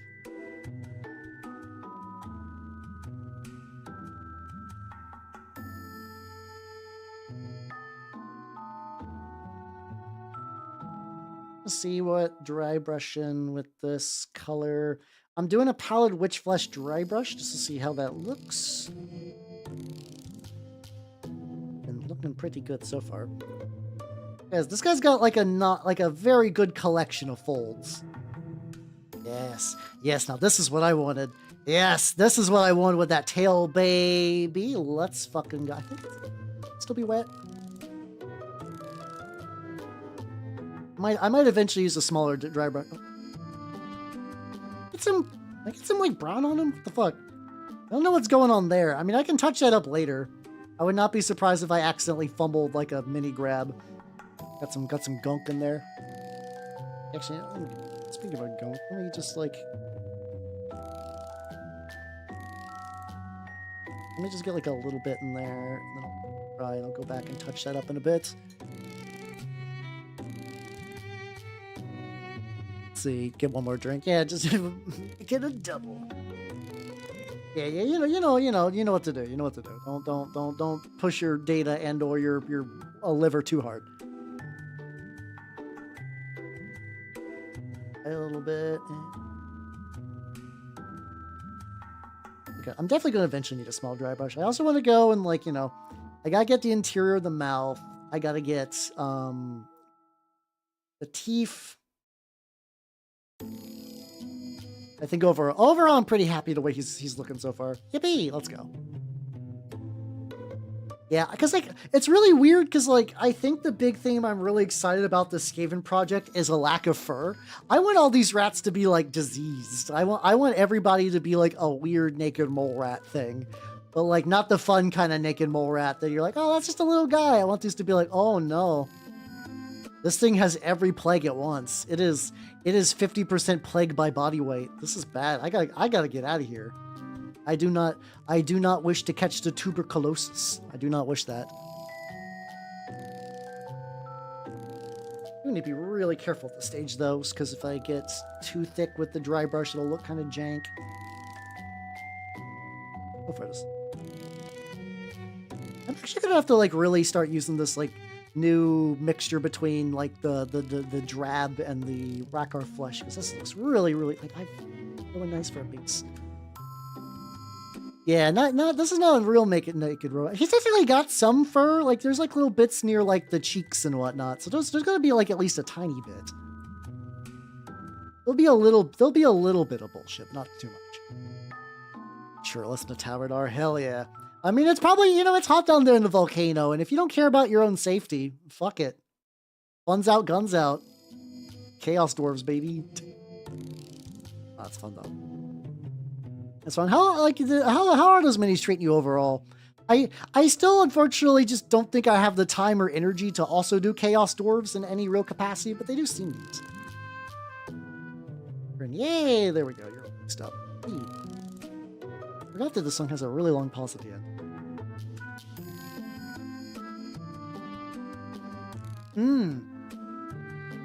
Lotta. Have you seen... Oh, I forgot this. I got blindsided by my own playlist. Westphalia did a court war band a while back, and a lot of their stuff actually has like a lot of like what I think would be a good plant texture to them. Like I could grab an example. It's supposed to have like a lot of like mangled flesh and stuff, but there's like a lot of bits that almost kind of feel like they're kind of like planty and whatnot. So yeah, Westphalia did. It was called like the Court of the Seething Black. It was supposed to be like a really weird idea of like, I don't know how I feel. Yeah, those exactly. Okay, you already know then. So it's like, I'm very iffy about Westphalia's custom rules, but like, I see where they were going with that one of like, what if instead of having, I think you basically give up a Praetor to get access to like cult troops, which is kind of neat. Mecha. Ooh. Hey, let's go. Wait, so did they send you another box then with the replacement sprue? If so, fuck yeah, let's go. Or did you just buy some extras or just get some extras? But either way, fuck yeah, congrats on the extra mecha bullshit. Hold on. Hey, let's go. I will say, G-Dubs deserves everything. It deserves everything. Fuck them. But their customer service is really good. Their customer service is legitimately very, very nice. If you work in G-Dub's customer service, thank you for your service, because I'm sure you get the most horrible bullshit all the time.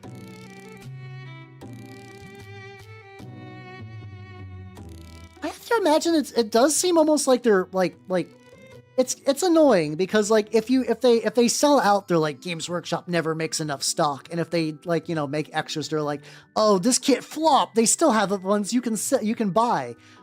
But I do wonder if they're starting to lean more into overstocking and understocking. It does almost kind of feel like they're trying to like stop. They want to sell models now. They do want to sell models to some degree. So maybe they're just keeping more extra copies of it just like on the ready. I'm sure it's not going to work for like all this. I'm sure like those Battle Force boxes are going to get sold in like 0.3 microseconds. Yeah, so I don't know. It's on one end it could be like, I don't know. I'm willing to believe that they're starting to produce boxes in like decent enough numbers that people can generally get some if they want some. Did I jink that tail? Right, there we go. Lads.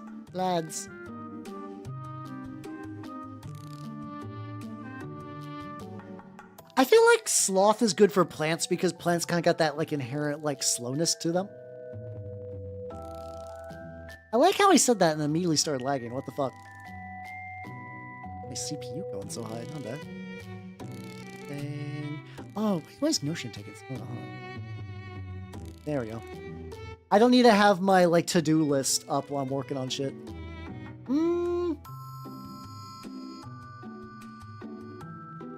Most evil of those companies.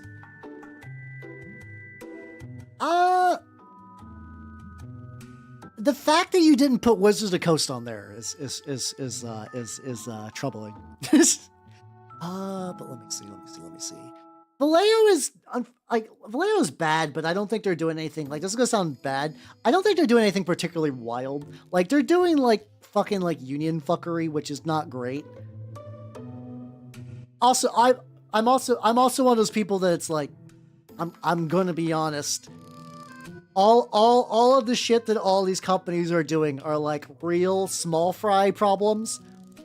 Like do I think Wizards of the Coast is kind of a shitty company? Yeah, but there's like companies doing like legitimate like crimes against humanity on the regs. Like the whole like Banana Republic is a thing because, you know, fruit companies are like the devil. I don't know. I'm not willing to really say any of them are evil, but they're stupid and short-sighted and greedy. Yeah, I can do that. Yeah, they're not. Or also true, they're not Amazon. As far as I'm aware, at Games Workshop and Wizards of the Coast, you can piss freely. You could be like, I gotta go piss, and they're like, cool. I don't want you to do that on the carpet. I don't want you to piss on the carpet. Amazon will be like, piss in the bucket, or else you will not make the minimum wage you need to live. Like, you know. I consider that to be a bit more evil. Maybe just a little bit. Yeah. If you do piss on the factory floor, you do have to clean it yourself with your tongue because that's what Jeff Bezos is into. But yeah, they cave to you in demands for bathrooms. Hey, let's go. It's good. It's good. Yeah, I know. Like, does anyone know the status of the Vallejo union bullshit? I have been avoiding getting a lot of Vallejo stuff as of late for that. I've been trying to buy more Army Painter when I can. I would like them because they reached like an accord at one point and then they just kind of went like nah. And I don't know what led to, I don't know what led to that nah.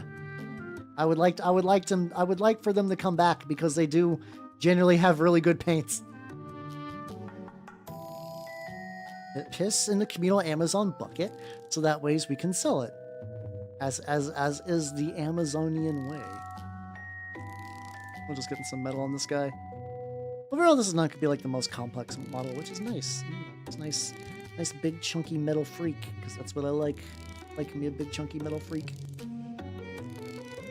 No, it's a shame. No, it's like one of those things that like I don't know if somebody buys Vallejo, even purposely, I don't know how much shit I could really give them. As opposed to, like I said, like a lot of other things. It's always that kind of tricky thing too, where it's like, you know, there's a lot of society built on like really horrible business practices that, like, once again, shaming someone directly for that. But like, you know, I want to try to, like, you know, manage my own shit at the very least. I think that's where I can do stuff. How you doing, 14? How you doing? Look at this weird rat I'm painting. Isn't it a fucked up rat? Isn't this a fucked up rat? Yeah, I think I got followed by Reaper Minis, but I never see them online. One of these days I need to catch like Reaper Minis online and raid into them. That would be fun. That would be fun. I've actually never tried their paints though. I've seen them in stock at one store. I've only seen them ever at one store, and I just don't believe they're being carried anymore by that one store. The demand is like, please don't spray us with the bear mace, and Jeff Bezos is like, ha ha ha ha, no. And brings out the extra strength bear mace.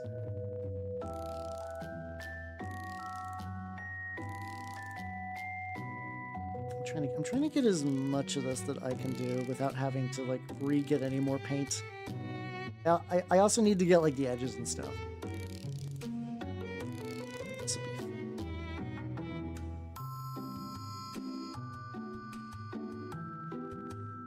Okay. That's every now and then I'll say something like that, realizing that's like, oh yeah, no, oh fuck, the helmet. The helmet's important.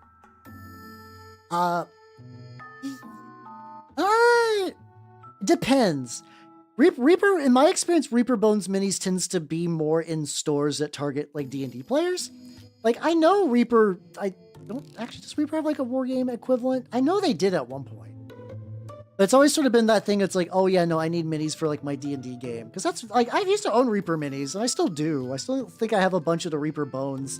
The Reaper Bones are nice and cheap, but goddamn, they kind of suck to actually work with. But you know, the idea is that their price point was cheap, so I cannot give them shit for that.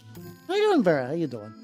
Last I checked, Vallejo was doing some weird shit with like AI, and also like there was like a union dispute, and I forget exactly what they were doing, but it's been.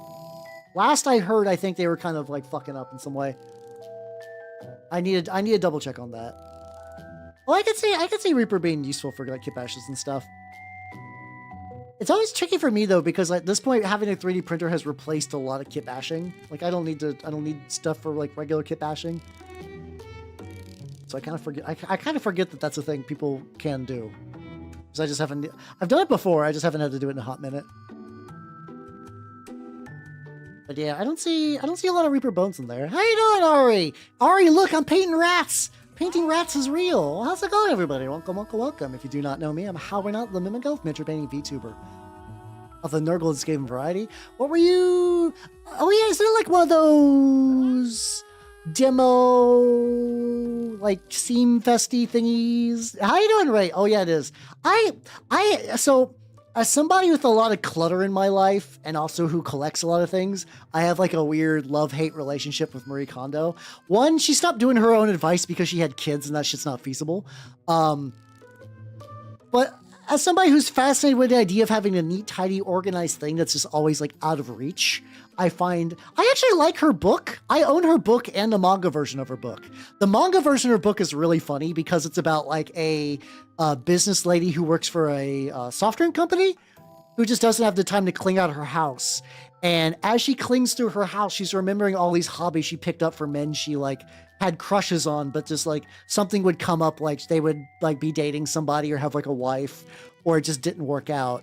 And at the very end, she's got like a next door neighbor who's kind of like, you're kind of a bit of like a slob. And she's like, fine, whatever. And he's like a younger cook guy. And at the very end, they get together and it's all cute because I like me a romance. I like me romance. I like me romance. I don't know why I went full pirate for that. Yeah, I could never do minimalism for sure. But like, yeah, God, it's been a while since I've been an active manga reader, but like I'm trying to get back into it. My favorite romance manga that I've picked up 2 volumes are Baki. Well, Baki did get an English release, and I gotta support that because fuck yeah, let's go. I need to get back to. I mentioned this a couple of times. I really need to get back to Asper Kanojo. I need to read more Asper Kanojo. I ran out of it. It is. Ari, have you read Baki? Ari, what can I get you? What can I get you to do? What can I get you to do to read Baki? Ari, what do I? No, that's Ari. That's the point. Please, it'll transcend ugly.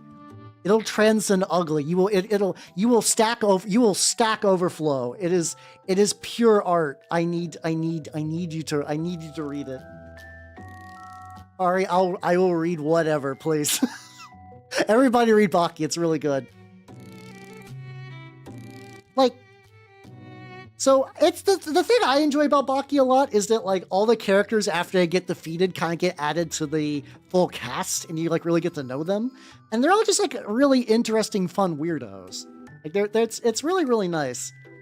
Like even Yujiro, who is ostensibly like even in the manga classified basically as a natural disaster, gets like a lot more like he's just like such an interesting character. And like, sure, you know, a lot of Baki is like, you know, like the bullshit. The bullshit's fun. I'm not gonna lie. Yujiro, he's Baki's dad. He's currently on payroll by the United States government to knock fuck over the United States. They basically give him a suitcase of money, so he doesn't like, you know, fuck shit up. And he just does shit like train in like the Hoover Dam and whatnot. It's really good. It's really, really good. Yeah, I don't know if I would ever say Baki. Don't read Baki for romance. I'm sorry. Like, it's even as a bit, I cannot condone that. But it is still a very, very interesting read. It's like it's so fun. Ah, no, that's not true. My boy Doppio is a very good father. He adopted a child from like a circus life and lovingly raised him like a son, with his wife, who was a regular ass sweet lady. Like, and this is why I love Baki. I need to show you what he looks like. I love him. He's my favorite character. I always pronounce his name wrong because I'm a hideous. I'm bad at pronouncing things. Dopo. Why do you keep adding an I? It's Dopo. It's Dopo Orochi. My brain keeps auto adding an I, and I hate the fact that I do that. Like, let's see if I can find like a good example. Like, I need like a good manga panel of Dopo. You're saying Doppio. I will never understand my own brain. Like, this is kind of, I don't know. His appearance is one of those things that like I can never like. I don't think it really matters seeing him like this. Hold on. There we go. Oh no. This panel's perfect. All right, this panel's perfect. This is a very small panel of Dopo. Now look at him.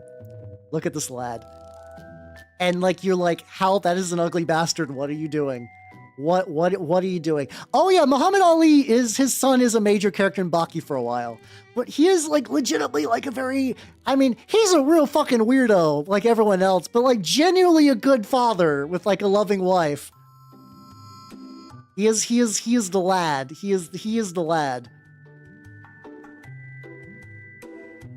Oh my god, no. I love the art style. Baki's art style goes full grotesque in a way that I find beautiful. No one does a meat monster. How you doing, Kobe? I'm painting rats, but I'm also explaining Baki because I must.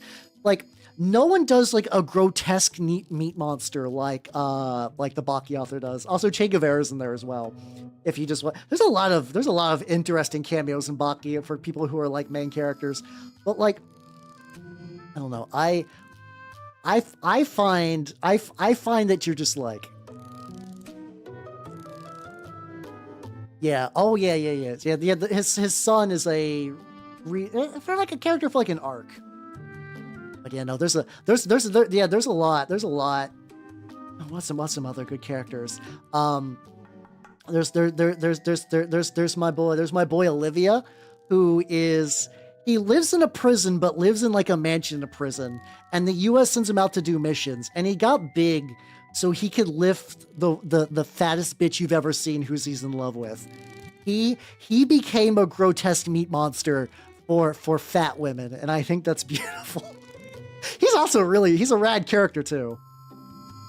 So I think he's based on a real guy who is also kind of a meat monster. Yeah, that's what I'm saying. All the characters are really good. I understand that everyone like for like, and I don't mean this in like a bad way, Ari, but I do know that you are very like himejoshi and tastes, and that's fine. That's your niche. I understand Baki is on like the other side of that, like way on the opposite end of that, but still really good manga. Really good shit. He is the ultimate BBW warrior. BB warrior. Also, let me show a picture of him because he's an absolute unit. Yeah, good old Biscuit Olivia. He's crazy. He's crazy.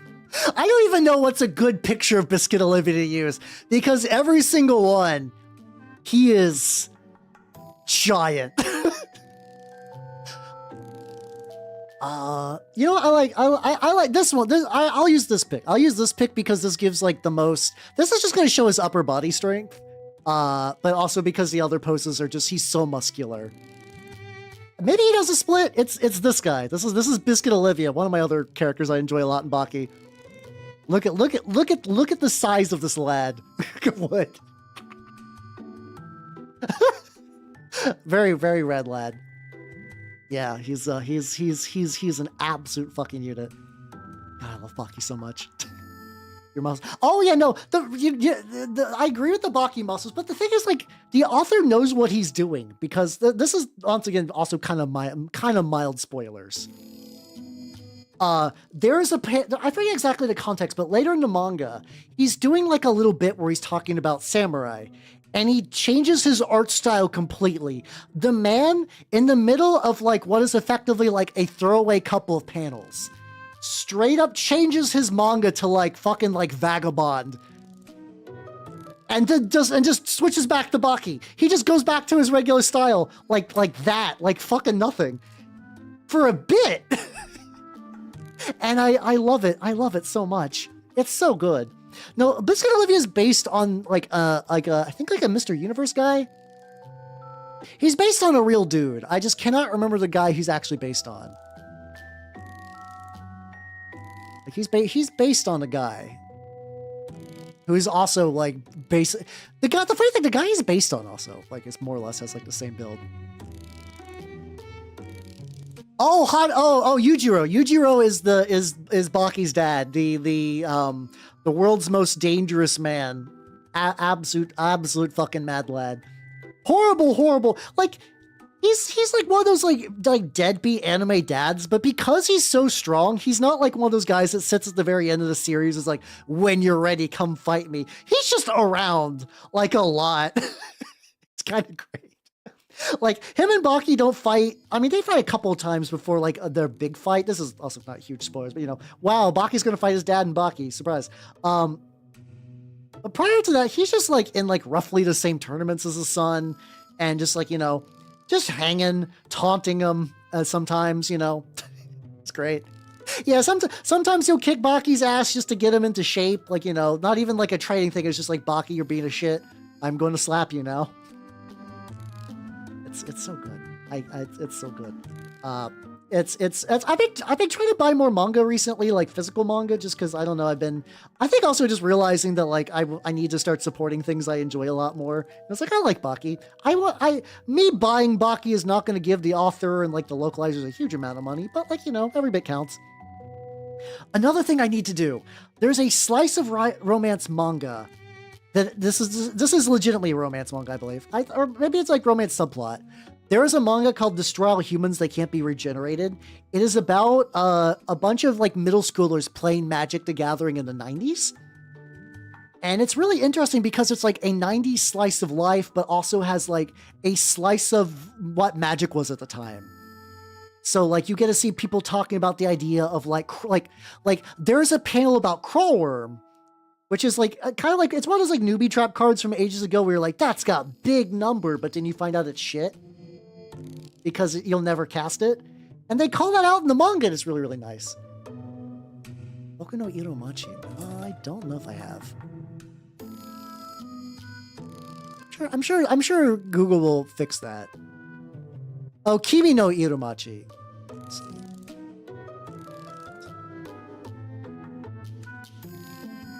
Town where you live. God, why does this look familiar? I haven't seen this before. Like, I don't think I've seen this before.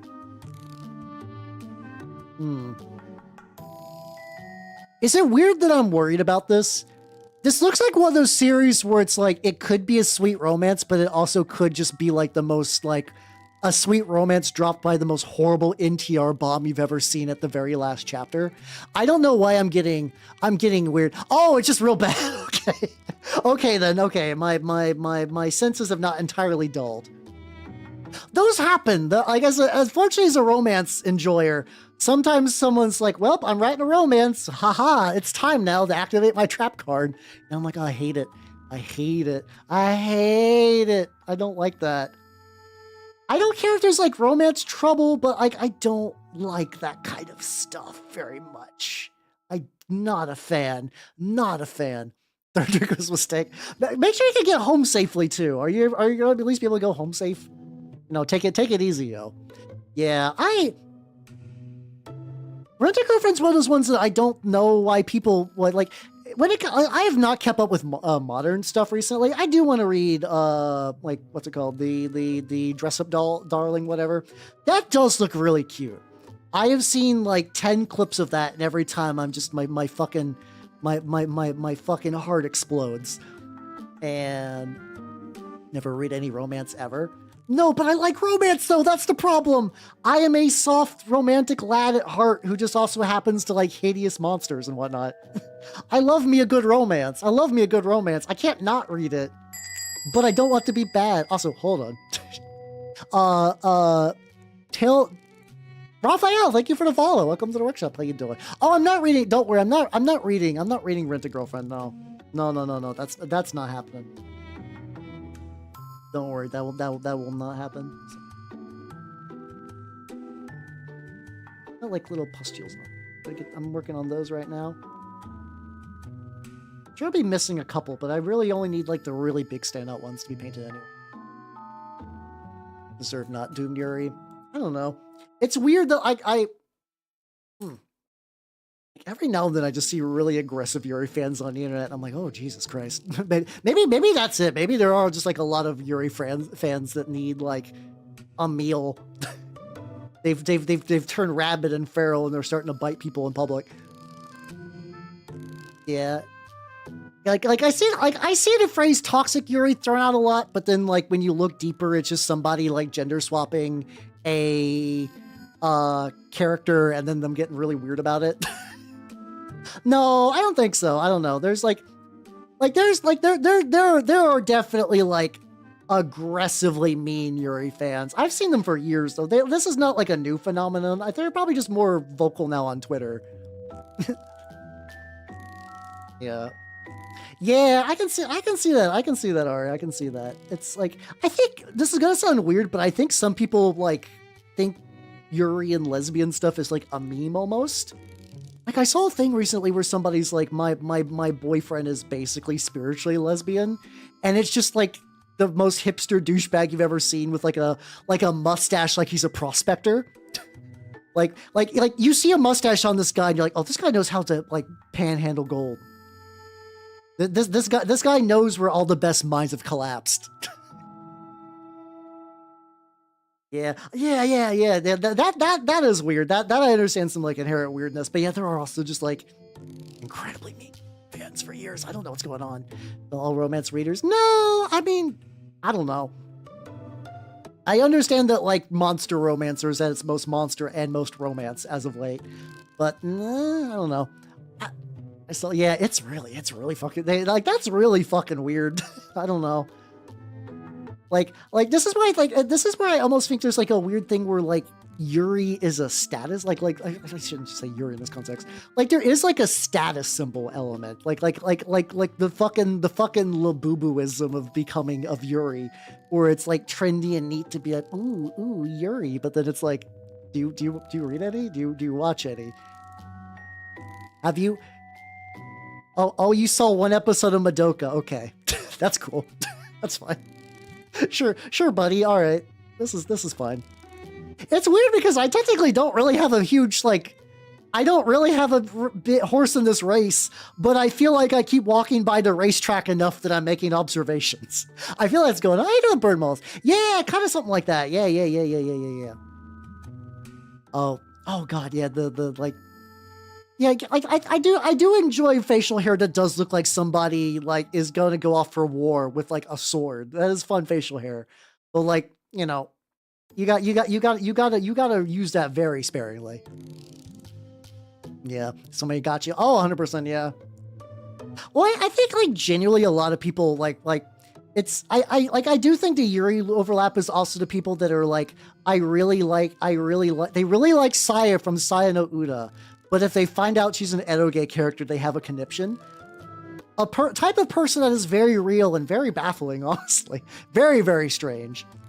I was born by the Yuri, sculpted by it, molded by it. So Love is the last Yuri I've actually... Like I said, I'm not like the hugest... Like if it shows up, I'll generally watch it, and I'll watch shows with like a lot of like female characters that just happen to have a lot of female characters. But I don't know. I have not gone out of my way to track Yuri, I think is the best way to say that for me anyway. Yeah, Twitter anime. God, that the only thing I find more annoying than the Twitter anime fan is the Twitter Warhammer fan. The Twitter Warhammer fan base is entirely in like the same 3 arguments about the setting, and I wish all of them a very testicular torsion. It's not even about the contents of the arguments. It's just like the fact that they are having the same ones with the same people. Like, I'm going to be real, everybody on the internet. The guy whose profile picture is an AI generated blood angel, you're not going to convince them that he's dumb. That's not going to happen. I'm sorry. And I know arguing on the internet's fun, but you're just boosting him in the algorithm. You're doing the opposite of what you want to do. Yeah, stuff like that, Ari. Yeah. Oh God, fucking. God, yeah, no. There's like the. I also remember people who would get like really incensed about like people who self-ship with the traders, but then you know, a woman trainer showed up once in like a side Uma Musume thing, and they're cool with that. Calm the fuck down, everyone. It's just bullshit. It's just whatever.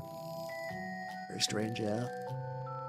Yeah, I don't know. I mean, I do think, unfortunately, a lot of people, it's easier just to, like, look at stuff as from, like, a pure aesthetic point and just be like, yeah, this is cool. I like this.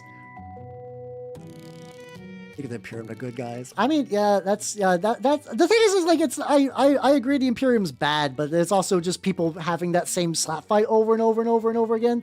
And, like, I've been in dumb Warhammer slap fights. Like, I was a TG guy for many, many years. And it's like, it's dumber than that somehow. The stakes are higher and the arguments are dumber, and it's just really funny how that works out. Oh, congratulations on the kill team getting that finished up. Hell yeah, let's go. Yeah. Oh, that dead horse is paste. That dead horse is a pile of just like nuclear slurry. It has been obliterated. Yeah, legitimately, that is the funny. You're joking, Lana, but that's actually real. That is legitimately real. Because, like, unfortunately, all the social media platforms are key to the more you interact with something, whether it's you just view it or like it or post under it, you do boost it and the algorithm. So unironically engaging with people that you find repulsive on a regular basis does actually just give them a platform. And it's really hard not to do that, because I do understand that there's like good brain chemicals for whatever when you yell at someone. It sucks that that's just part of the condition of life, but like, those brain chemicals you get in a bout of righteous fury are just meaning that person will just go on just to keep saying the same dumb shit to a wider audience. It sucks. Most money too. Oh yeah, no, I get what you mean. Yeah. Oh, I mean, for sure, Matthew. Yeah, definitely. But I also do know that, like, if you go into their Twitter profiles and argue with them, that you're just giving them more attention, and they'll get boosted, and I hate it. Ah, there we go.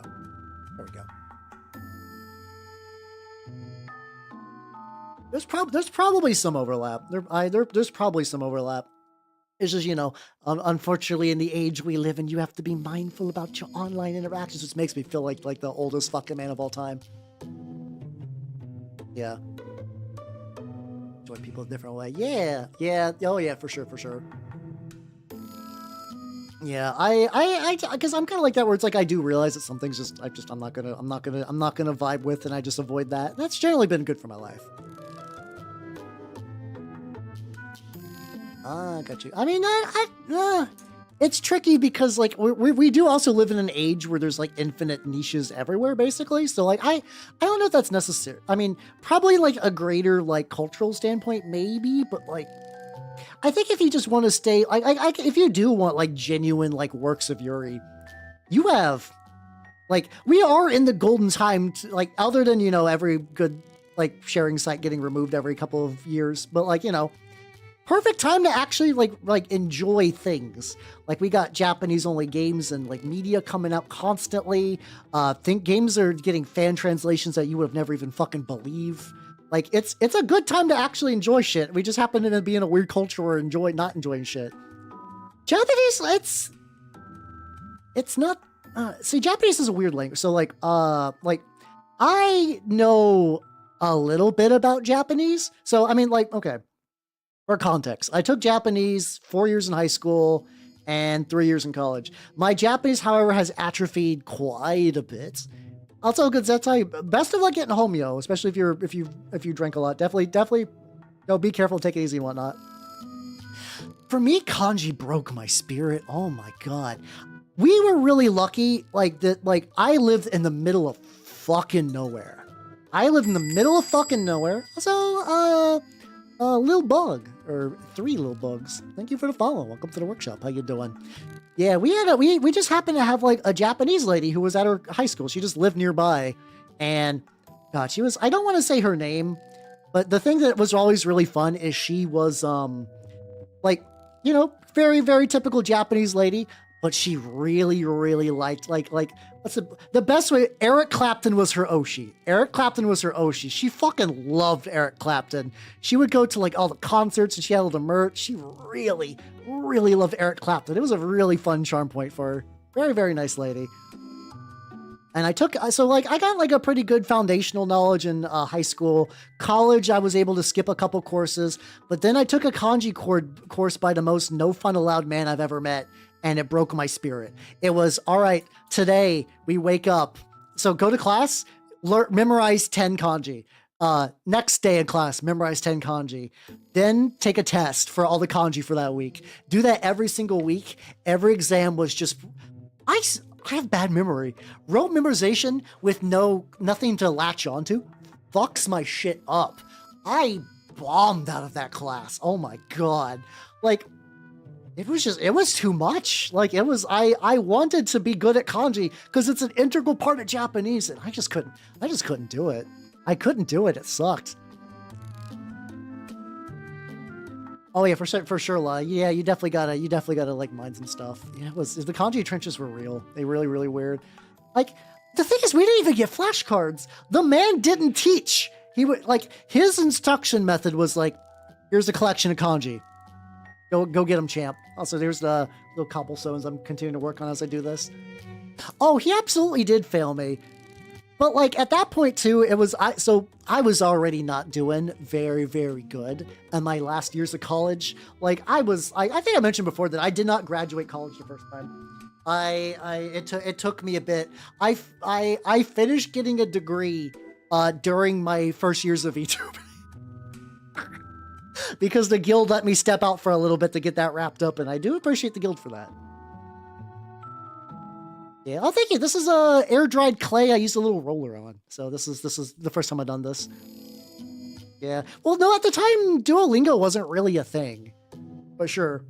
I don't know how good those services are now. I can't imagine they're, like, particularly great. How you doing, Dadzil Shep? How you doing? Welcome. Yeah, I eventually did get it. God, so the thing that I do sometimes think about, though, not Green Stuff World, but it was just like a 3D printer. Same idea, basically. Yeah, it was very interesting. So it was like full-time job, part-time student, and then part-time VTuber.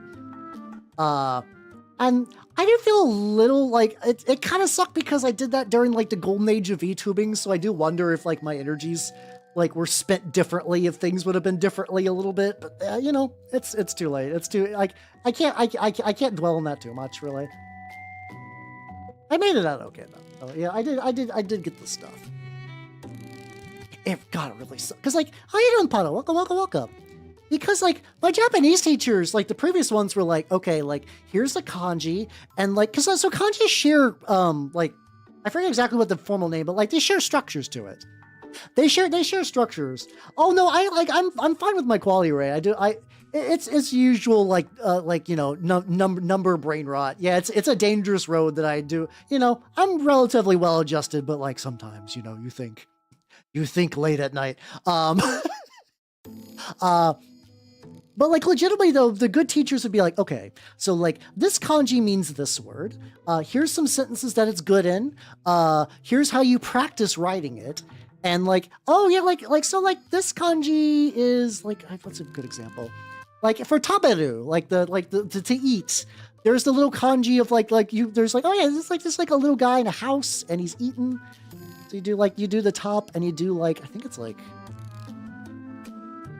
that. There we go. Something like that, yeah. The nice thing is I actually do still fully remember hiragana and katakana. Hiragana and katakana are still in my brain. If I recall nothing else of that cursed language, I at least have those, which actually makes a lot of stuff really, really nice. It makes it really, really, really nice. So I can like look up stuff. If I see like a Japanese title for something, usually they'll have enough hiragana and katakana I can do that. Yeah, I think it's just natural for being like a public figure on the internet. You get a tiny bit of that. You get a tiny bit of that. But I like doing the minis, which do help quite a bit. They share strokes and stuff. Exactly. Cute little drop. I got my degree eventually. I don't really use it at the guild, but I got it. That's all I fucking need. That's all that matters. Yeah, it does take a lot of work though. Japanese, so the interesting thing about Japanese though, is that the language is really consistent. It's not like English where you're like I before E except after C, but then you got like leisure and seizure and whatnot. It's very consistent. Like the sentence structure is really consistent. The way that like words are like the logic behind words is really consistent. The grammar is really consistent. It's really nice. Like I will say Japanese as a structured language is really, really, really neat. It's just that Japanese as a language with that's partially like pictographic is kind of fucks my shit up. Yeah, I think that the tricky thing though is like, unfortunately, like tying language learning to like friends does kind of make that difficult. It is very hard to do that. I've been there before where I've tried to do that. It doesn't work. So I don't know if you missed out necessarily by not keeping up with them. Like I'm sure they were great and everything, but like also Black Roses, have yourself a good night. Take it easy, yo. Oh god. Oh yeah. Like language is hard in general though. Sometimes I think at night. I do. Thinking at night's dangerous because then you can't sleep. Luckily, I've been going to bed earlier, which has been nice. I get a little bit more sleep, but I'm feeling a little bit better. You know, sleeping's good. Oh yeah, no. Japanese as a language, it's structured very, very nice.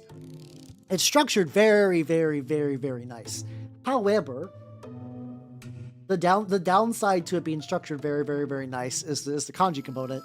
Like if it was old man, yeah, no, I'm 35. Old man is my brand. I'm like, sit down. Let me tell you about like some bullshit that I enjoyed like 10 years ago. And people are like, yes, please tell me about the bullshit you enjoyed 10 years ago. No, okay, you're not wrong. You're not wrong, Steve. You're not wrong. Japanese is, like I said, it is a way better structured language than English. Yeah. Yeah, I don't know about the stinky part, but sure. You're allowed to be stinky, Ari. It's fine. I'm kidding. But like, no, being old on the internet's great. I do enjoy being old on the internet. Also, I am doing like the midlife crisis equivalent for Warhammer, which is putting together Mordheim warbands. So it'd be like that. I wasn't neat. I'm giving you shit. I used to be a neat. I legitimately was a neat for several years, and I had to crawl my way out of that bullshit. That fucking sucked. Oh my god, that sucked. I perpetually live on the grass is always greener, where I'm like, boy, I wish I had the free time of the neat.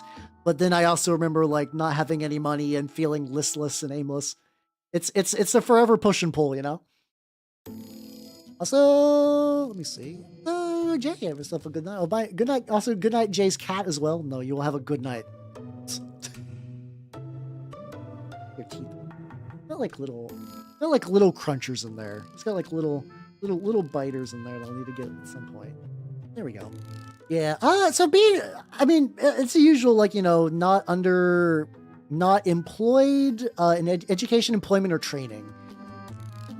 So like technically being between jobs is a neat thing, but like, I don't know. I feel like if you're a neat, like if you get the definite, like if you're like, I definitely feel like a neat for sure. Yeah, but yeah, I also do think that like what Ari's saying kind of goes back to the whole like, what's the best way to say this? Like, haha, girl failure is kind of like is a big aesthetic now for a lot of people online, and being a neat is technically part of that. But then a lot of these people are like, but no, I have like a lot of friends and like a job and like a support structure and whatnot. And you're like, no, I don't. Why? Why is it like this? Why is it like this? Yeah. Yeah, there's oh yeah, the like it's like women on the net are like I'm anxious, but my tits are huge. And for all the people who are anxious on the internet and also flat, thank you for your service. Sorry, that's a stupid joke. But like, yeah, no, that's it's I don't know. Like I said, I don't know if I would ever wish being a NEET on anyone, though I also do pine for it sometimes because, you know, it is like there is a weird moment where you're like, oh, I just get to play video games all day. Feels great. It feels great to have opinions. Not opinions, but it's good. It's good. It feels good to have that free time. But also too, but I find that like the resistance to being a NEET is a long, drawn out kind of bit of sorrow. Where on the surface you're like, oh, this is fun, this is nice, but then you're like, oh no, the void, the void. And I was very lucky. I was very lucky because I got legitimately back like in my deepest, darkest depth. I just had a friend who just kind of recommended me for a job at one place. It wasn't like a high paying job, but my God, that was some amount of structure, and I needed that. I needed that. Yeah. Oh yeah, Ray. It's definitely like that. Yeah. Where it's like, cause like, and I get why they do that, like for the aesthetic, because like, what's the best way to say this?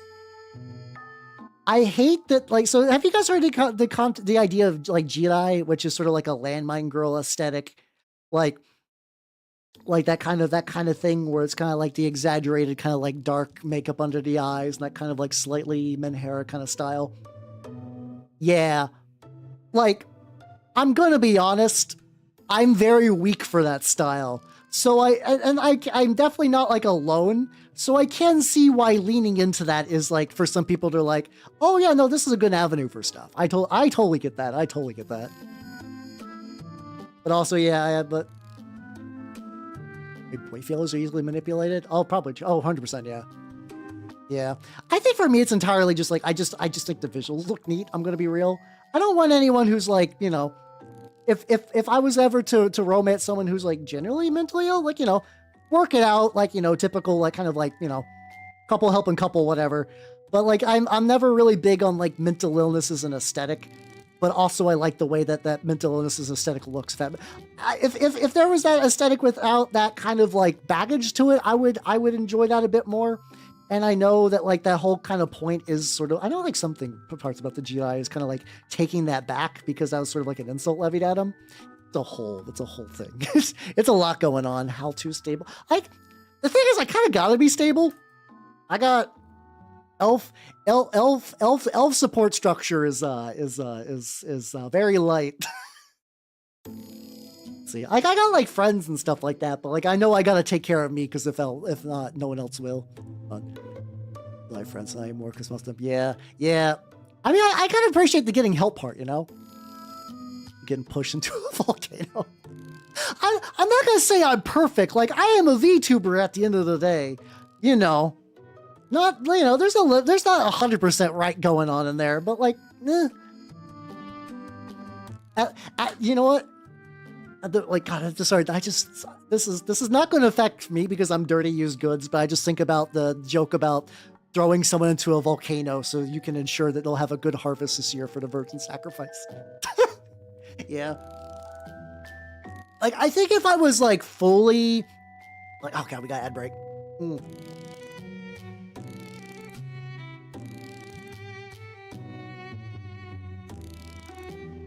Do a big stretch, and I think I'm gonna let the lads dry a little bit and work on big lad while it's drying.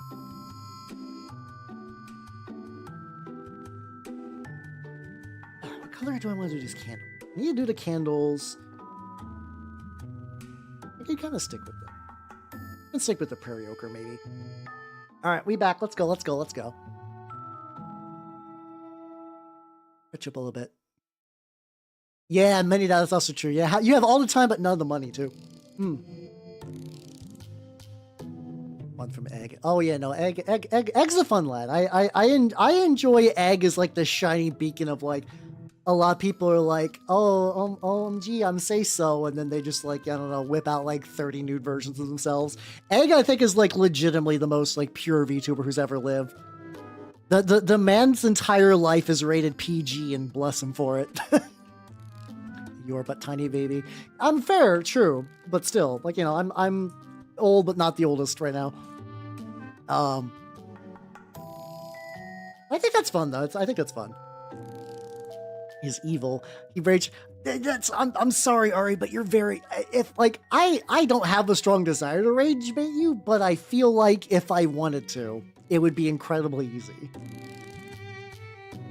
I mean, as like, and the best way to say this is that knowing that you are a former League player means that the door to darkness is always unlocked in your soul. I'm sorry, Ari, you're a good friend of mine, but I'm just saying. I'm just saying. No one's gonna disagree with me on this assessment. It's like it's the shadows are always lurking in there. Also, I need to unclog this paint thing, man.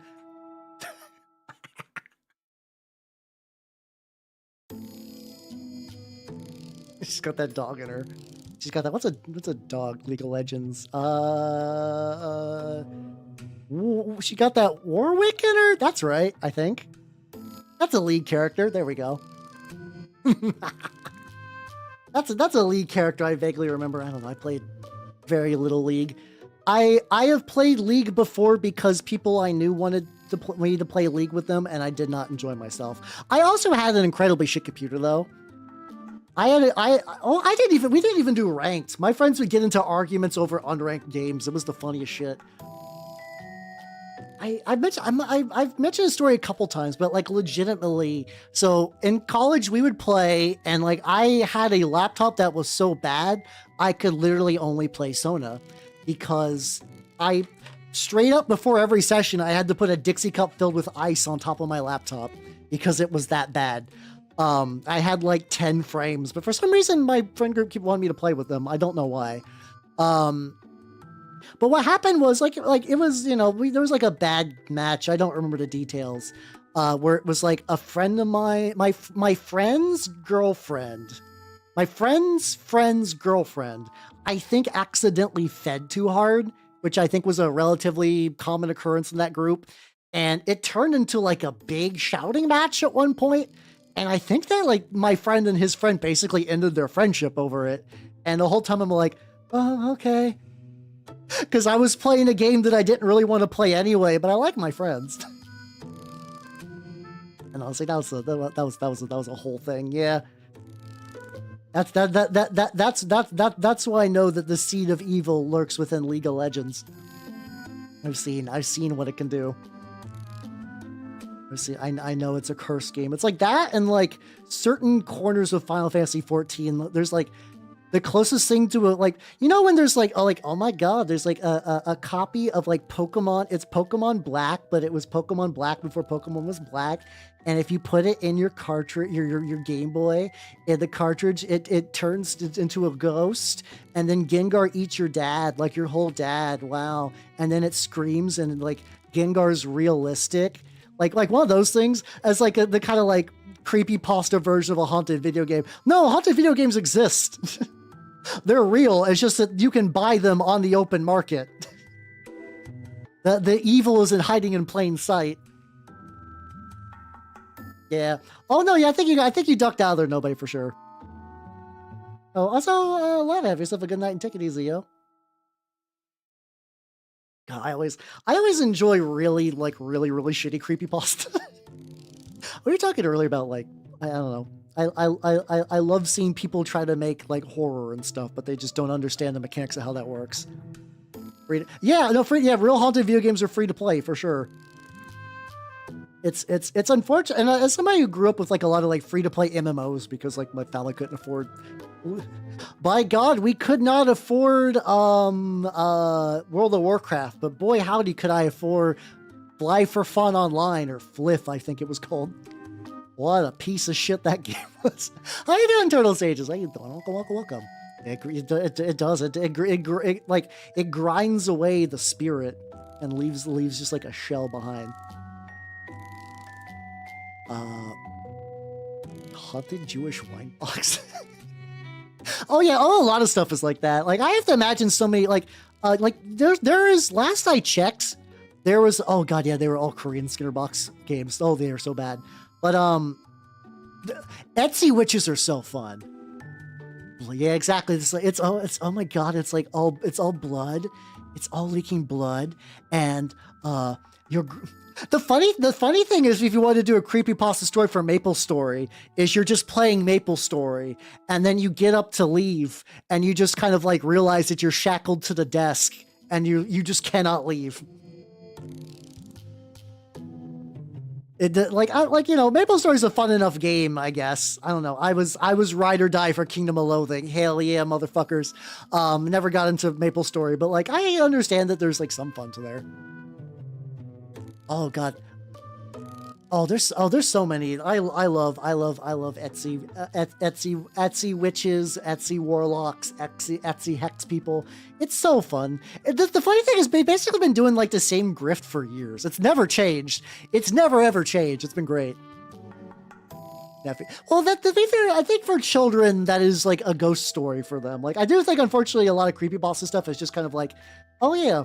That's just what a child thinks a spooky story is because, like, that's their campfire stories. Ragnarok Online. No, that's why I never got to play Ragnarok Online, which sucks because apparently a bunch of VTubers I know were playing it. Like, fucking Hiyori and Picky were just, like, out there in the world playing Ragnarok Online. And meanwhile, my broke ass... I was on the internet during the golden days of the internet, but my family PC was so shit that I couldn't get on any of the real major sites with any consistency. I missed out on primo, like, Neopets. My Neopets always starved because I could only play Neopets at my uncle's house. And I only got to do that every couple of months. Like, sorry, my lads. You get more, like, there's like a soup kitchen in Maple Story. There's a soup kitchen in Neopets, and that because like to like feed your lads. Am I looking? I tried. I've had friends of mine that are like, you should get into that, Hal. You should play Neopets with me, Hal. I've tried. I don't. It's the same. This is gonna sound weird. It's the exact same brain impulse that I have for gacha games, where like I don't like having a dictated time schedule to do things. I know there's like that like one website that like makes all your dailies a lot easier. Now, what I do have though that I need to figure out what to do with at some point is I kickstarted the Neopets TRPG, and I believe it's done. Or if not, they were releasing beta copies. I know at one point I got a Kickstarter alert for the Neopets TRPG. And I have not looked into it super since. I did grow a Seaman on stream. I'm so sad that Seaman got locked out. So the thing is, like, Seaman was kind of a fun side activity. It wasn't like that much of that. Yeah, it was made for a while ago. Oh, they fired their staff. Oh god, that's unfortunate. Maybe. Hold on. I can check the Kickstarter. I got... Whoops. Kickstarter. I also kickstarted that, like, really cool Diesel Punk mech war game recently, so that's cool. Let's see. What is my messages? Activity. Yeah, I love browsing Kickstarter on stream. Aha! Oh, there's a playtest alpha. All right. Hello, Neopians. There we go. Is that a thing that I can grab? Is that available? Oh, I have to sign up for it now. I have to sign up for it now. They do have some like screenshots though. These are really low res, but they do got a screenshot that I can share. I think I can. I don't think Neopets is gonna stop me for sharing a screenshot that doesn't matter because it's got like 10 pixels in it. Yeah, there we go. We got the Neopian species and the create a pet, some stuff.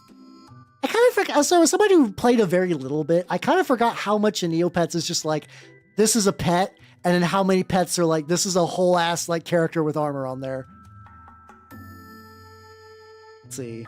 Yeah, you got to set up for the Neopets alpha at this point. So yeah, looks like it's coming along. They got some maps and a Kong Brulee. I'll post all these on the screen. That'll be fun. Yeah, it is very. That is. I do think at the very least, as far as I'm aware, Neopets has kept its art style pretty consistent, which is pretty nice. There we go. If you want to run it, I mean, I paid money for this game. I will run it at some point. If anything, already the question is I need other people besides you. I will easily run this game. I think Sissy Hime also is a big Neopets person. I know there's a couple of VTubers that are like real big into that shit. So yeah, they got like Haunted Woods. You know what I think is going to be the really funny thing though? Is the kind of person that would also play, the kind of person that would want to play in this game is like, what's the best way to say this? Anyone I would play this game with would know more about Neopets than I do. And I don't know if spiritually I could handle getting actually to the Neopets game. Also, there's this lad that they previewed as well. Or lady, I don't know. We got a funky baker. There we go. Because like I said, I was very casual because I had no money, so I could cover the horseshoe crab milking farm. For that with some happy Neopet stuff. I just love seeing just like my screens must look insane to like so many people. Like they must look fucking demented. Just like somebody just like browsing my stream. What do we got? We got yeah, that kind of thing. Honestly, yeah. Like I'm not super worried because like here's the fun thing about adults. I can be like, hey, I'm gonna probably get some of the details wrong. It's gonna be fine. The details are gonna be fine. So feel free to correct me on anything like minor, or like because I usually do like session 0. So like, I'm gonna do this. Does this sound like a Neopets thing? Maybe. How you doing, Z's? How you doing? Actually, fairies are a monogendered race of magical creatures. Oh God. So like, not about that. I'm just remembering that like doing all the pump voices for Charles Barkley. Shut Up and Gem Guide, and was a fucking bliss. I love extended nerd voice, even though it wrecks my shit. Yeah, spreading misinformation on the internet. God, that was a fun game. I've been playing. I mean, Alice has been fun. American Mickey's Alice has been really, really cool. But man, I'm not gonna run into an experience like that, like Shut Up and Gem Guide. Yeah. Imagine doing that.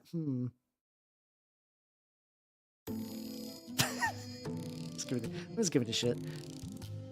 Not exactly sure what color I want to do the eyes. Like do I want to do like a kind of like, I want these to look like fairly mundane rats, but give them a bit of like a warpstone glow for the eyes. I think that'll add like a little bit of extra pizzazz. I think that'll look legit. I did, yeah, no. I streamed it like earlier in the month. It was because like I played it when it was new, but I never finished. A lot of my VTubing was honestly playing games that like I meant to play when they were new, and I just never did, and I'm just doing it now. It was like that, Deus Ex, Alice has been a game that for like it says it reaches 25th anniversary, but I don't think I found out about it when it was like new.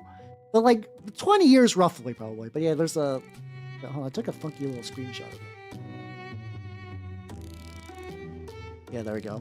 Look at me making classic images of myself. God, that game was so good.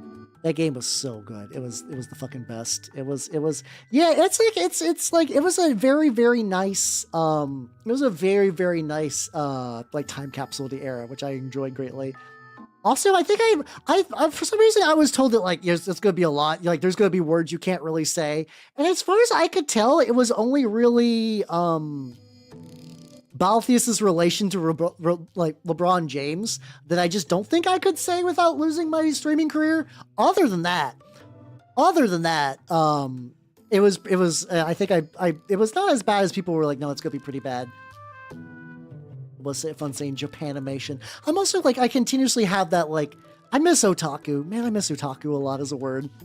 I was okay when weeb was like a little minor thing, but like I hate that otaku has been supplanted entirely, and it makes me big sad. No. I mean, Age of Reckoning I'm sure is a cool game. Like I said, I don't got MMO time. Like I got invited a while ago to play Final Fantasy 11, and that was a game I would wanted to play for years. And like, unfortunately, Final Fantasy 11 expects you to play it as like a commitment. Like it is a whole ass like game where you can't solo. You have to do everything in groups and coordinate and plan. And that's cool. It's very, very nice. I just don't got that kind of time as an adult right now.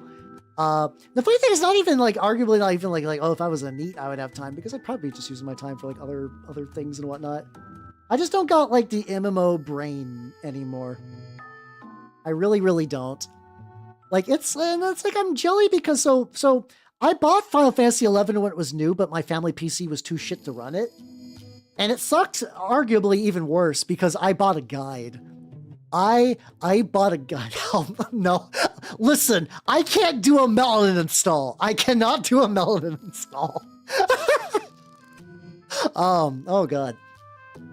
Yeah. Yeah, I guess it's true. I guess the people who are using otaku are just going to be otaku enough that it's not going to like be in the general public stuff. But yeah, no, it was bad. I was so excited. I was like, all right. Because like I would still read the book. I was like, someday I'll be a Taru. I'm gonna take culinary as my side job, and I'm gonna be a red mage. Yeah, and I might take a little bit of bard because bard skills are a good mix for red mage, and that never happened. And then I finally got to play Final Fantasy 11, and I'm like, oh God. And I'm not one of those people. Like I'm very like anti like people who beg for remakes really need to like grow up. Arguably, yeah. Like, can you imagine going to like a silent movie and be like, yo, this shit's gay, where's the audio? Like, can you imagine being that person? But that's exactly what a lot of video game players are like. Like, it legitimately is like that, and it's really, really sad. But it's like, so like, I'm just aware that I just don't have like the time and like social group to do a full deep dive MMO like Final Fantasy 11 now. But I would never want that game to change to cater to my tastes. I would never ever want that. Oh yeah, I was doing hands on these guys too. Started to get on the yeah, I got this guy's little mitts. He got little grippers.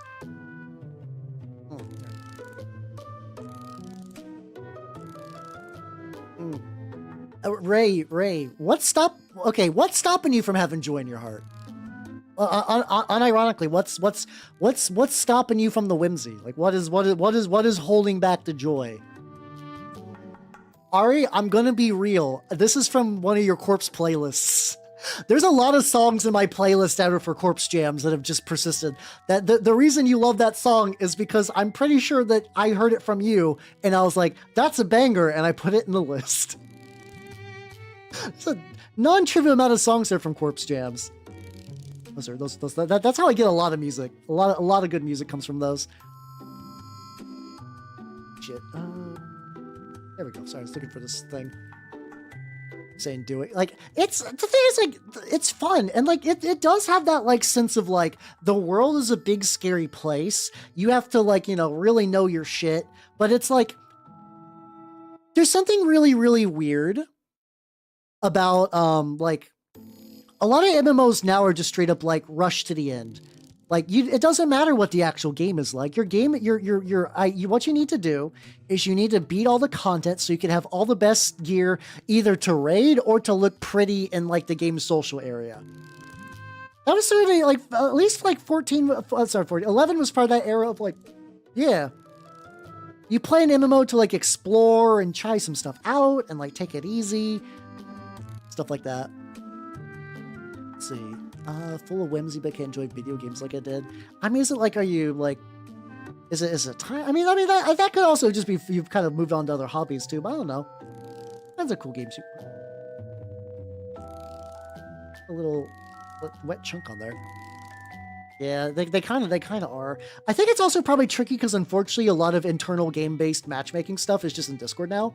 Like Discord's a fine enough platform, but it does cannibalize like unfortunately, why would you have a free company in Final Fantasy 11 when you could just have a Discord where you could post shit at all hours of the day on any device all over the world? It sucks, but like I get it. I understand that there's a level of convenience. A lot of whimsy and joy and wonder is destroyed by convenience, and it just kind of happens like that. Let's see. I mean, you can. I mean, no. Corpse is still a nice lady. You could ask her if you ever want to collab with her. You could totally do that. Yeah. So yeah, but I think it's kind of just like unfortunately, it's like this is something that's actually kind of even interesting in the wargaming scene. So like, people really like the idea of narrative wargaming, where it's like you're going to get together and do like a big event or like a whole campaign where everybody's got like custom kit bash minis, and it's not about like trying to like score the most points or get like it's not trying to like try hard, do like the latest meta stuff. It's all about that kind of like narrative or whatever. But the thing is like the convenience of that kind of shit, even though people complain about it, they are used to the convenience. They're used to the fact that they can just go into a Warhammer store. Any store with a game, like, you know, with a gaming community will have Warhammer 10th edition. You can play it with anyone. Just show up, you'll have a game. And it's like, that's cool. That used to not be available for a lot of people, but that convenience factor does really skew how things work.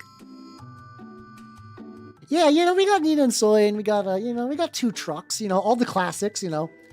Neil Ciceriga, Soya Poya, the true artisans of our time. I mean, or even, usually I would even, like, do that, like, the worst they could say is no. But I won't even say that, because if Corpse is going to say yes, she's absolutely going to say yes, you fucking nerd. You are legitimately friends with her. You can say hi. You can say hi to her. It'll be fine. She'll say hi back. Oh, yeah, no, I do love this song. This is like, there's a collection of songs that, like, when I'm just cleaning stuff, I like to yell sing, and this is definitely on there. Yell singing 2 trucks having sex. Like, it's like at the top of my lungs when I'm sweeping is the best. It doesn't need to be good, it needs to be loud. That's, you know, that's its own thing. Oh, Gay Bar is good. I don't know, I'm just like making dinner, like, I got something to put into you. Like, it's so good. It's, God, the same thing is, I think Electric Six is generally one of my favorite bands. I remember one time playing Electric Six. God, this is really stupid. I've worked at McDonald's several times in my life because I had to for like financial reasons. And I remember there was a night of everyone was just like passing around the the stores, just kind of like, yeah, everyone's listening to music. Like, Hal, why don't you put some stuff on? And I put on Electric Six. And I just remember just like the blankest of all faces when they just went, 3, 2, 1, I'm the bomb, and I'm going to blow up in your shit. I forget exactly the way that song goes, but I remember that one because it's really funny because Electric Six has a song about working at McDonald's, and it's the best. Down at McDonald's is my favorite Electric Six song because A, it's a good song, and B, the video fucks, but C, it got me through some hard times.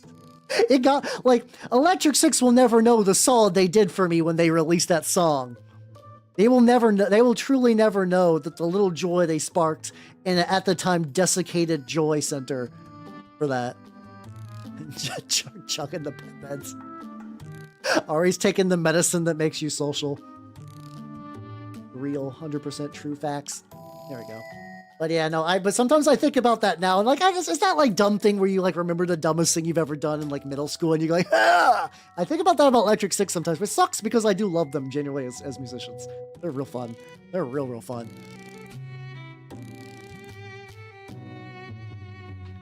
Ah, there we go. I have to be really careful because every now and then the guild makes me like the people I work with at like the guild makes me like kind of go to like other various groups of people and interact with them for like monitoring reasons. And they're always like the biggest, like, and I don't mean this in like this is gonna sound way more negative than it is. They're just kind of like regular people. And I have kept my power level so fucking tight. Holy shit. I have to keep my power level on the lockest of lockdown because they will not understand a goddamn thing I'm into.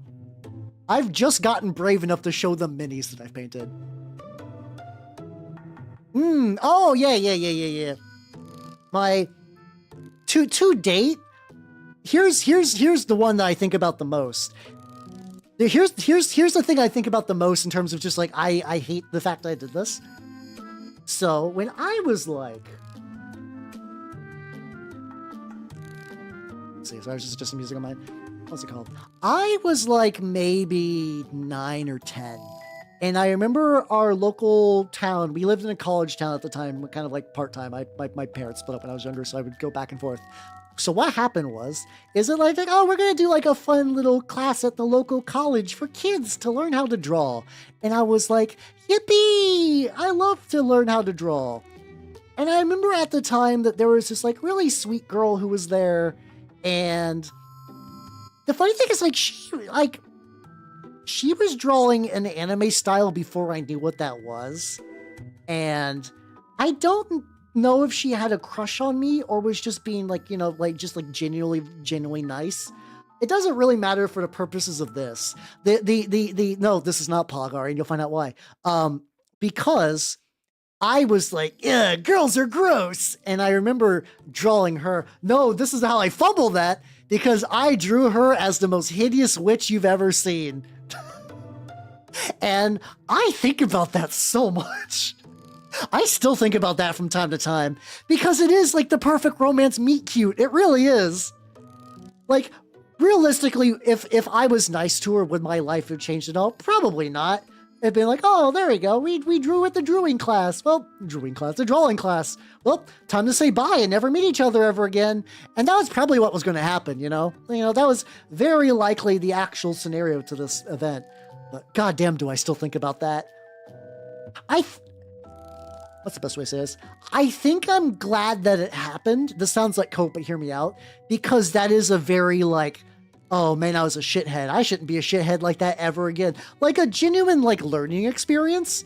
But man, that doesn't, like, I'm a grown-ass man. And I still think about it. It's like, oh boy. Very formative memory, for sure. The funny thing is, like, weirdly enough, I don't think I was even, prior to that point, real being like, haha, girls are gross. Like, I don't recall any other instance in my life where that happened. And it's not even like she was gross. I just remember, like, I don't remember her very well visually. A lot of this has been kind of abstract in my head. But I remember her as just kind of like generic Asian female child. Like that's kind of what the little bits I remember her in my head. Totally average looking, nothing weird going on. Like, even if I'm not, mind you, not if she had something weird going on, that wouldn't be like an excuse anyway, but like, there was no reason for me to do that. Like at all. I had nothing to gain by this. This was arguably not even regular behavior for me. Very weird. Yeah, I was also a child. So like, objectively, I'm like, how? I was a child. You're dumb as a child. I like, logically, I cut myself some slack. But sometimes I will just be like, oh, fuck. Yeah, it's hard to sometimes because, I do think that's like a weird survival mechanism where, like, mind you, the problems we have in the modern society, but like for real though, like realistically, a lot of your modern problems are like, oh, I did a personal interaction bad, or like, oh, I fucked up on a way that I just lost a bunch of money. And you think about those for a while because those are like, things to carry on in your brain so you don't do that again. And you're like, why do I keep remembering this? But also like, back in ancient eras where it's like, oh, I gotta remember to shut the door at night or else the wolves will get in. Like, you gotta remember to do that kind of shit. Like, that's just kind of a lifestyle thing you gotta do.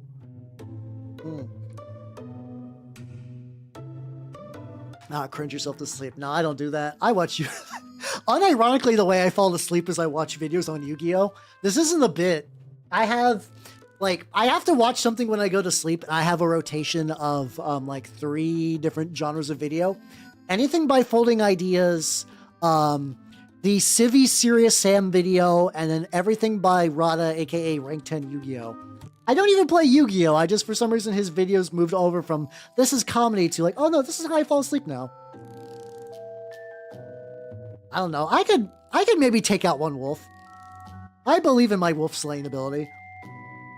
Generational man, we did. I everything about ChatGPT stuff is fucked up though. It's fucking up. There's so many. There's just like normies just aren't prepared. They weren't around in the shitty chat room era. They'll never realize that it's just like a funky box that makes stuff come out of it. It's not real. The funky box doesn't love you. It wants you to get a ChatGPT subscription. That's all it's meant to do.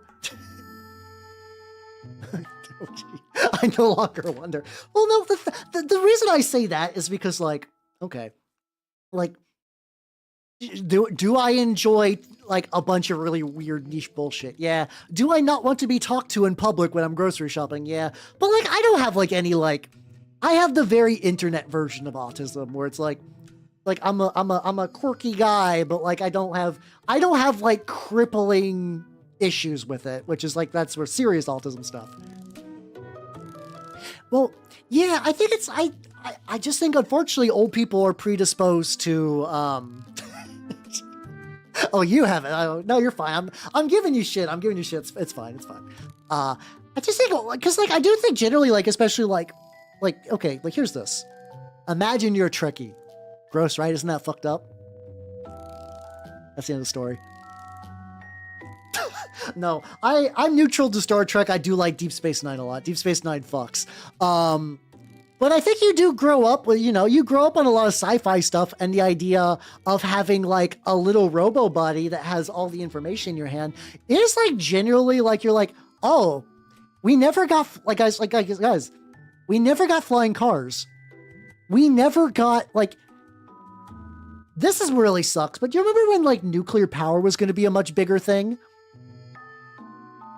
And it's not like nuclear power has gotten worse. It's just, it's been kind of, like, lobbied and fearmongered out of, like, being, like, the next stage in energy. We never got anything. We never got all the good stuff. Our jetpacks are fine at best. But, like, if you look at, like, if you're a boomer like that, and you look at ChatGPT, and you're like, oh, I can ask a little robot in my phone, I want to cook salmon. How should I cook salmon today? And that is the future that you were sold. That is sort of like the promised next stage, you know?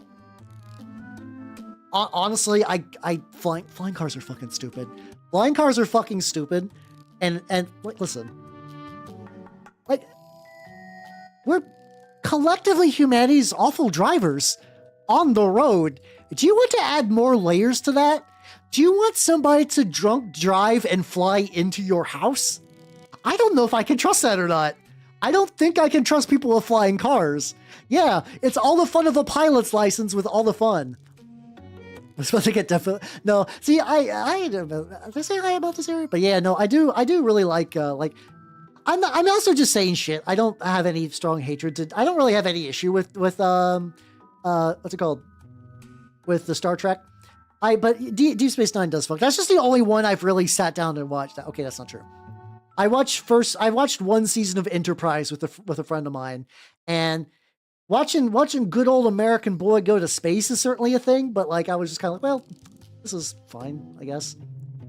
It's not the worst thing I've ever seen, but I will definitely not remember much of it.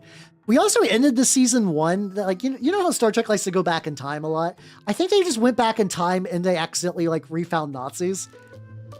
And it's like kind of one of those, like, really goofy Star Trek endings, but you're just like, is this the season finale for your first season of a show? Huh? There's no, oh yeah, no, there's fucking as somebody who has been hit with multiple cars, I don't trust flying cars.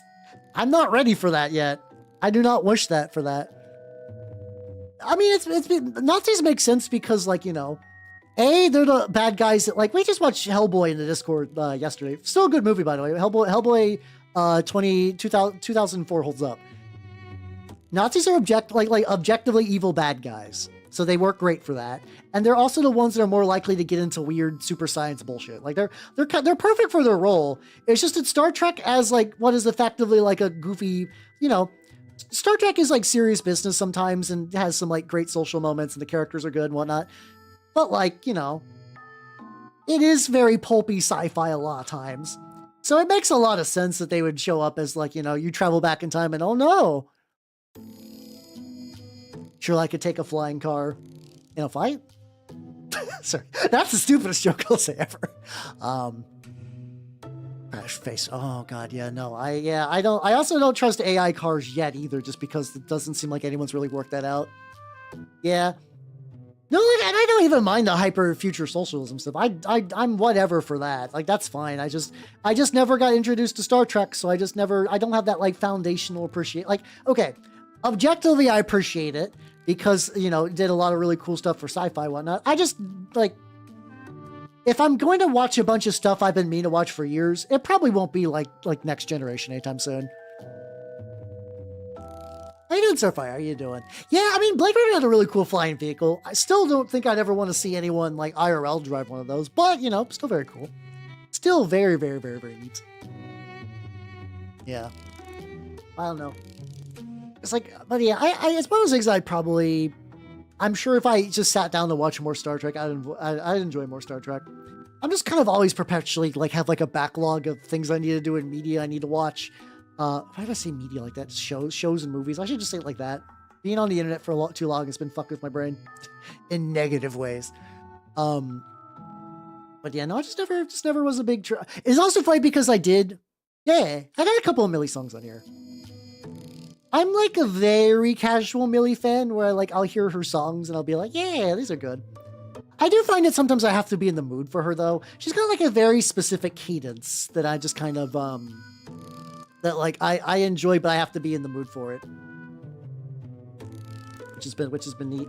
Oh, speaking about like weird cadence stuff too, I don't know why it has led me to this, but I've actually for the first time in longer, like the longest time I can remember, I've sort of watched like a bigger VTuber stream archive. Like, I think I just saw it. This is gonna sound really stupid, but I think I just saw enough clips from that like Doki Bird Mint like Rule 30 Fortal collab that I was like, you know what? I'll give this a go. I'll see what people are onto.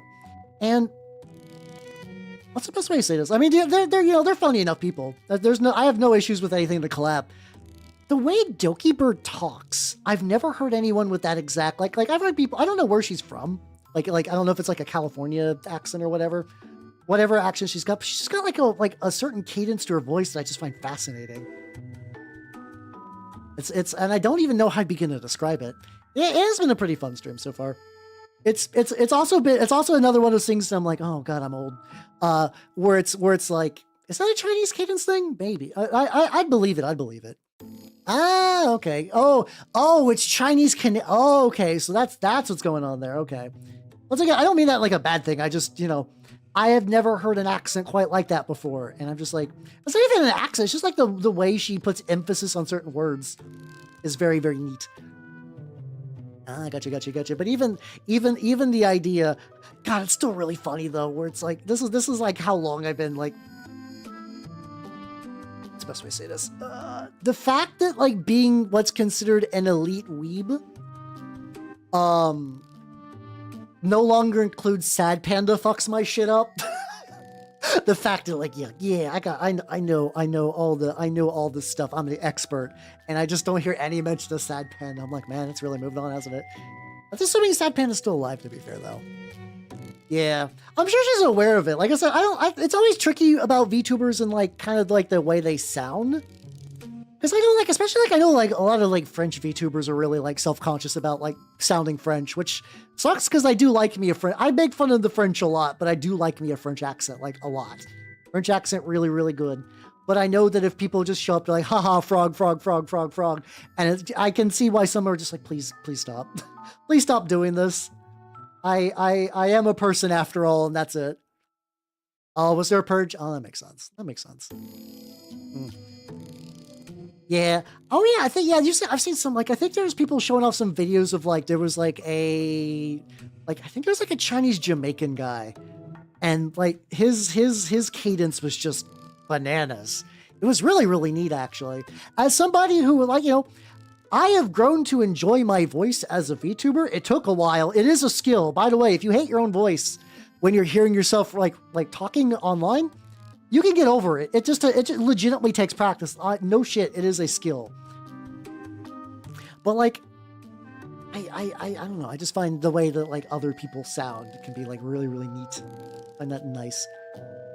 Ooh, Oh yeah, like different tongue positions stuff. Yeah.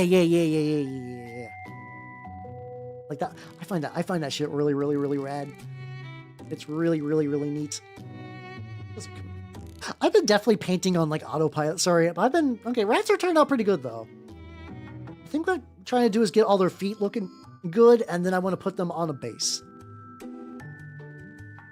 I don't know, because like I know to some degree I have just like nerd voice. I have nerd voice. That's fine. I'm used to it and I like it now.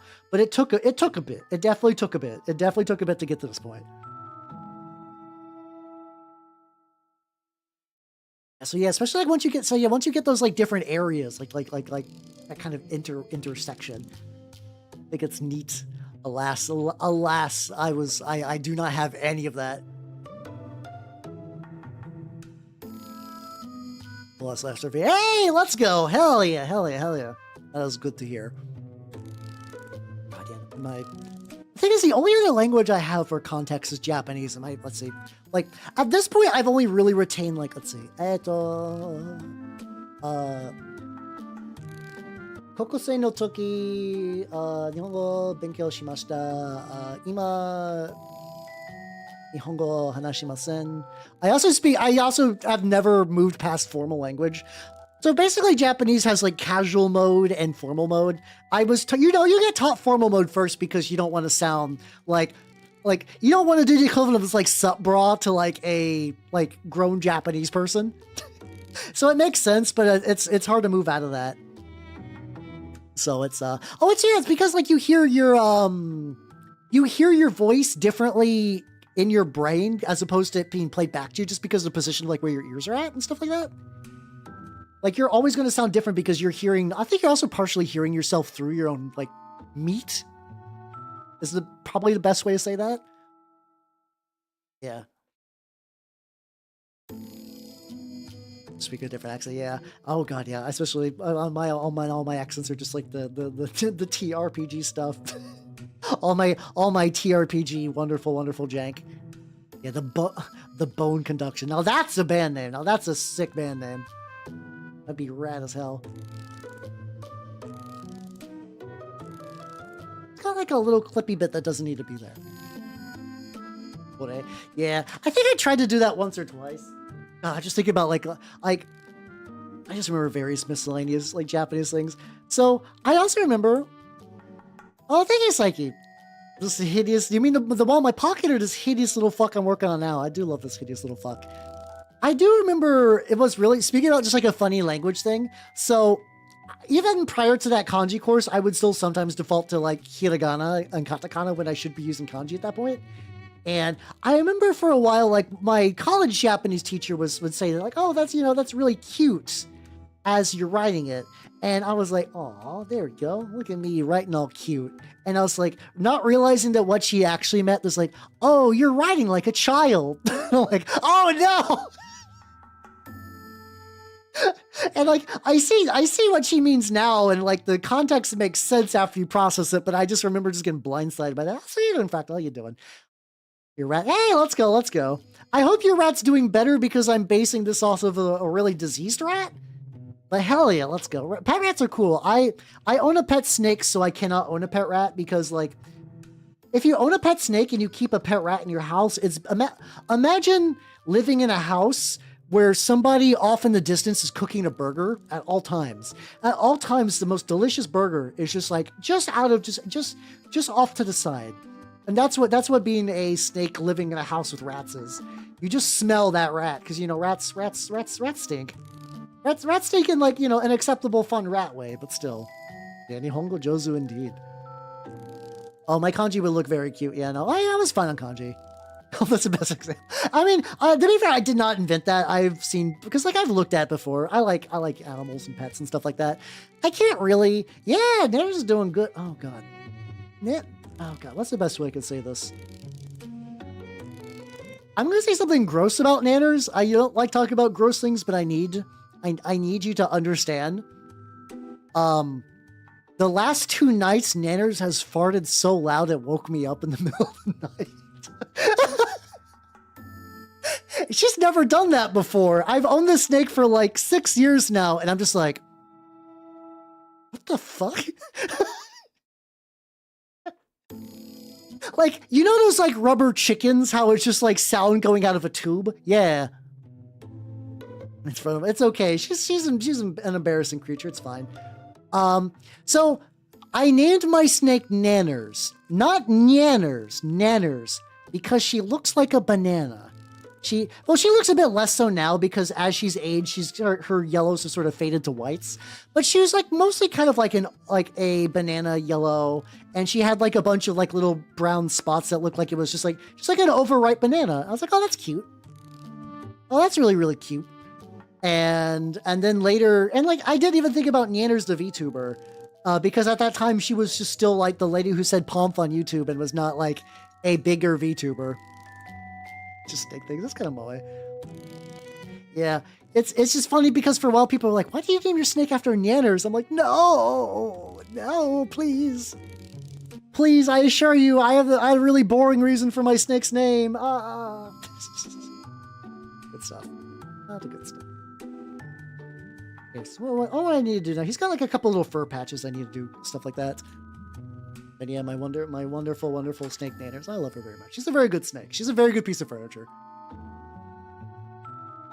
Rude. It's okay. It's okay. It's okay. It's the mutual agreement. I keep her in a warm room during the.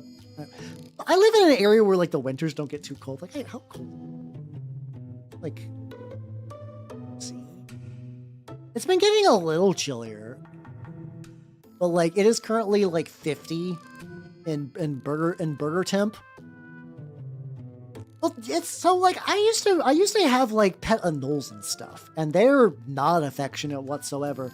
But like, if you want a lizard, you can hold.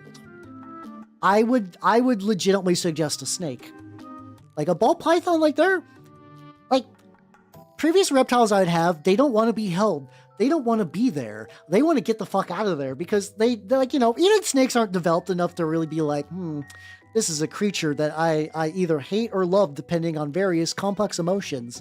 I'm pretty sure when I pick up Nair, she's like, oh shit, worm. That's fine. She doesn't need to be anything else. Yeah. Like I also had a bearded dragon. They don't like to be held. They really don't like, oh fuck, I gotta get their ears. There's like a couple of ears I forgot. Fine. Imagine with the scar. I mean, that is adorable. You're not wrong. That is a very adorable thought. But yeah, no. But snakes don't mind, and that's all I could really ask for a lizard. Yeah. Why is this worm tree moving? Why is the worm tree giving like the worm tree opened my lid? I'm gonna look at him. Oh shit, food! And it's like that's it. That's probably every thought Nanners has ever had. Why is this worm tree here? Oh shit, food. That's about it. Oh yeah, it's like tegus. Tegus are basically like worm dogs. I think geckos are reasonably friendly too. I think geckos are reasonably friendly as well. Especially leopard geckos are sort of like the big one I see as like a common pet. I want a tegu, and like a very like abstract want. It's like it's one of those things that like if I had no obligations and like infinite wealth, I would probably have a pet tegu. However, you know, they're like reptiles the size of dogs. And you need like a very specific enclosure and a very specific diet. But like if you want like a friendly pet reptile, blue tongue skinks are pretty solid too. You can just feed them cat food, like out of like little like fancy feast dishes, and that's like relatively for a pet. Like, you know, I mean, that sounds kind of expensive for like a cat, but also cats you have to feed twice a day, and they eat a lot more. Like for them, those like little fancy feast tins might just be a treat. For the tegu, that's like, that is my well-balanced meal for today. Thank you, Father. And just like move on up. Other than like to help it, like, yes, some, to be fair, some do. Some do like being pet, but yeah, my experience, like at least my bearded dragon did not like to be held. It did not enjoy the grip of another. Got you looking good. Yeah, I don't know. I would love to think that like now Nanners has like strange alien thoughts that we will never comprehend. But the thing is, like, so a snake, right? in the, like, the fact that, like, I feed Nanners, like, roughly every, like, 10 or so days. Sometimes she doesn't eat, sometimes she does. That's fine. That's typical snake behavior. But in the wild, a snake will basically just, like, hide under a log, and they'll wait for a rat to come by. That can take months. So everything a snake does is basically the equivalent of, like, a low power mode computer. So they don't really have, like, they don't have time for thoughts. Like, you know, like, there is a reason why people need to eat constantly. That's why you need sugar. That's why you need to be, like, you get plenty of sleep. It's a lot to maintain a brain.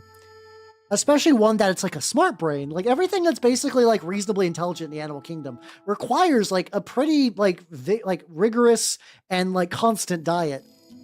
Snake can basically, like, I've known snakes that have gone, like, months without eating. Even in captivity. Even ones that would eat. There's a VTuber friend of mine, Echo. She also has a ball python. Hers just didn't eat for a year. No real reason. It was still fat as fuck. It didn't care. She would feed it.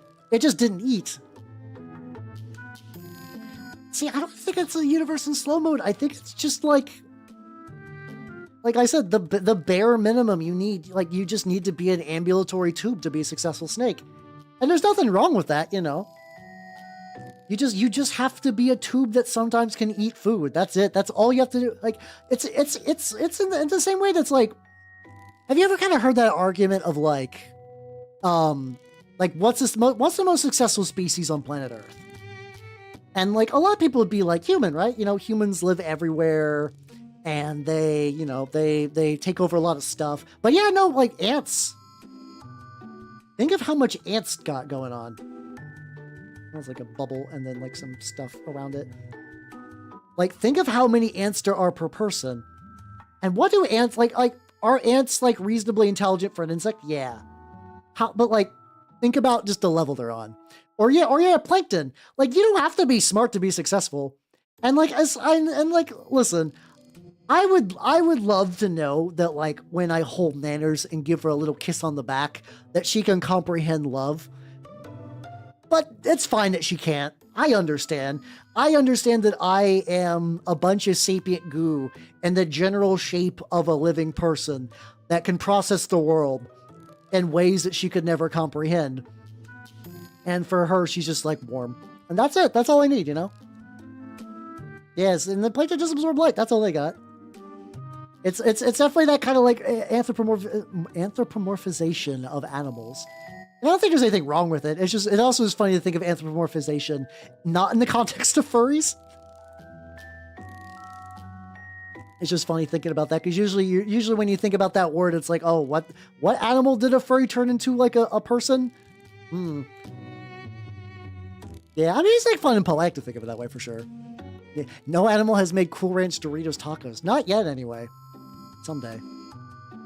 Someday a gorilla will truly know. Also, like, what's that thing too? It's like, they're like, oh, this, wasn't it like, it was like that, like the first sentence a chimpanzee ever said? And it was just like food, meat, food, want, food, orange, eat orange, want orange. Need orange, eat food, orange, something like that. There we go. So, I don't know. If the snake equivalent of love is that, like, big tree warm and I will not run away from big tree, that's it. That's fine. You know, that's cool. I don't need anything else from my snake, you know. You know, I'm willing to lower the bar for a creature that is mostly she weighs 5 pounds. Theirs is a 5-pound tube, which is great. She's a 5-pound tube, and I think she's roughly 5 feet long. So if you think about it, she's longer than a lot of VTubers are tall. Oh god, especially the shorter ones. Like, I think my snake is going to have to pay the tall people tax at some point. And oh, what a magical day that will be. Yeah. Oh yeah, Nares is a female ball python. That's how big they get. I don't know if she's quite at 5 feet yet. She's at least over 4. She's at least over 4 for sure. Taller than Nagi, maybe.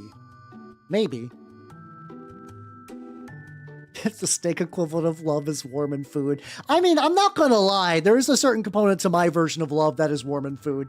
I think we all have like warm and food somewhere deep in our psyche. Like, imagine your perfect person. Now imagine they're bringing you food. Isn't that great? There we go. The primalness of that it does transcend species. Oh yeah, no, she's absolutely almost at your size, for sure. Oh, was that a gorilla? Okay, I believe it's a gorilla. All my monkey facts are not like most up to. Sorry, my matte medium was feeling a little like slick. I need to make sure it wasn't leaking. I think I just got a little bit of spill down the side. This big boy. Another one of those that like I'm working on a project, but I like having like a fun little side menu to work on as like a little palette cleanser. I do like painting rat, don't get me wrong, but like big I ended up shifting colors for the brown, but I'm kind of okay with it. This is fine. This is fine out of 10. Well, I think like genuinely like, you know, like animals that are considered pets are like pretty smart. Like, you know, those are reasonably smart. Octopi are very smart. I just think that like comparing like reptiles is usually where it's like, yeah, no, they've evolved in a very different way than being smart, because once again, being a gecko doesn't require you to be like super smart. Oh yeah, this I love my playlist because every now and then I just fucking gut punch everywhere with the results, and it's the best shit ever. Turbo's really good though. Turbo is really good. I don't know if people have tried to domesticate crows. Have they? Like, generally, have people tried to domesticate crows? Like, I know people are trying to domesticate foxes, and I think that's going, like, relatively... Last I heard, I think domesticating foxes is going, like, reasonably well. Now, mind you, I don't think I would buy a pet fox, because, like, I don't know how you find out, like, what's the pet fox that is domesticated? What one was grabbed from outside? Who knows? Oh, thank you for the luck, Tundra Crusher. Thank you. Yeah, they're just like, because, you know, yeah, they're independent. That's what they did for many years. The fact that you're like, oh, a little cute independent creature, you should live in my house. You know. Yeah, that might be yeah, it's probably in the same bracket of like octopi too. Like, octopi are really smart. I don't know if octopi would ever want to be a pet. Also, I'm gonna be real. I like it when octopi are little shits. I love it when an octopus is like, several times scientists have been like, yo, octopus, we put your food in a puzzle box. Let's see how smart you are. Where the octopus, in a way of fucking around, open their food puzzle box and purposely lock themselves inside as like a power move. They're just like, fuck you. Oh, and they break out of their tanks a lot. It's I find, see, usually, like, you know, usually you think of intelligence as like a good thing. The intelligence of octopi I find to be really tragic, because they live for like 2 years. Like, can you imagine being one of the smartest animals on Earth? Like, genuinely, like, smarter than like a lot of mammals. And like, that's it. That's your entire lifespan. That's gotta be fucking buck wild. Like, I don't know if they really... Octopi are smart. I don't think they can comprehend their own mortality to that degree. But I can, and that just fucks my shit up, knowing that they're like, oh man, they can do like basic math and recognize themselves in mirrors and have personalities and stuff like that. That's their way to sort of really get that. And like, I think what I would consider in Nanners' intelligence would be like, oh yeah. Like, I really enjoy, like, Nanners as a snake. I have not owned another pet snake to compare her to. Maybe another snake's, like, more flighty or, like, not as chill.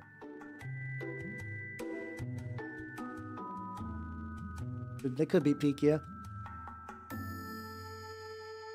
Or the ex-husband's secure. Yeah, no, yeah, it's... I'm sure there was, like, a survival benefit, because usually there is, but, like, man, that's still rough. Oh, one thing I need to do. Oh yeah, corn snakes are...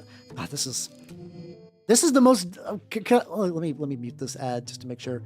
Once I'm sure that this ad's muted, I want to tell you all the most dangerous part about owning a snake. The thing you need to watch out for if you ever get a pet snake. You gotta be really careful for this shit. You gotta be really careful for this shit. All right, the ads are over. The dangerous thing about owning a snake is when you go to the pet store and you see other snakes and you're like, you know, I do have like a smaller cage, and I do have a smaller heating pad, and I do have a smaller water dish. That's the most dangerous part. You have to watch the fuck out. Those are intrusive thoughts. Those are intrusive thoughts. Oh yeah, I know all reptiles are like that for sure. It's just really funny though, because it's like, like I'll see like at the shop they'll have like a little corn snake, and I'm like, oh, little baby corn snake. I know I can't get another snake. Could I afford another snake? Yeah. Should I get another snake? Nah, I really shouldn't. There's like, my quality of life does not increase by having another snake. And like, there's is plenty. I mean, the thing is like, what the logic of one more snake does lead to like the equivalent of the crazy cat lady, where you got like 30 in your house and you're like, oh no, this is not like, none of them are getting the love they need. This is pathological now. You do got to avoid that. That is a, and I would never become addicted by my various hobbies.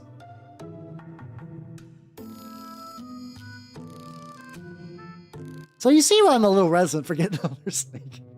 The thing is like that, this is really common for snake owners because you can, so Nanners lives inside of a modified container for storing Christmas trees.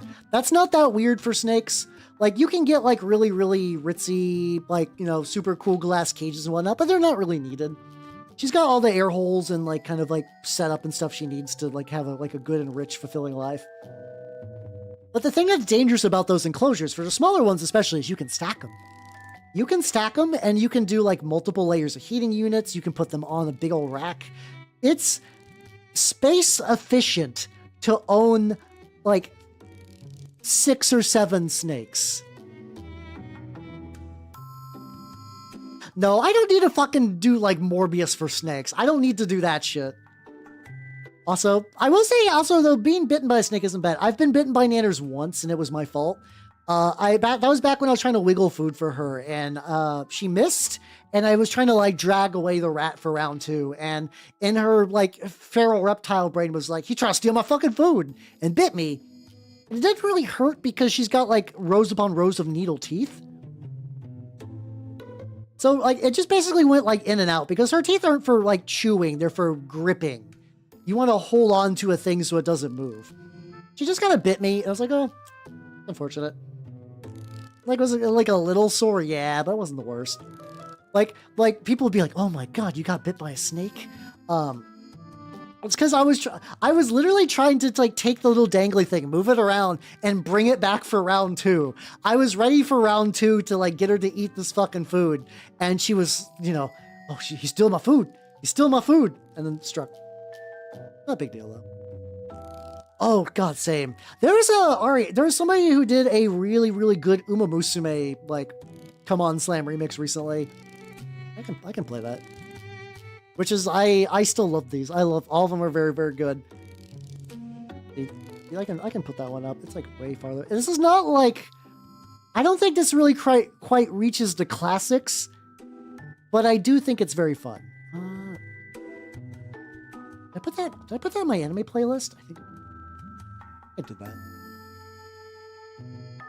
Let's see. There we go.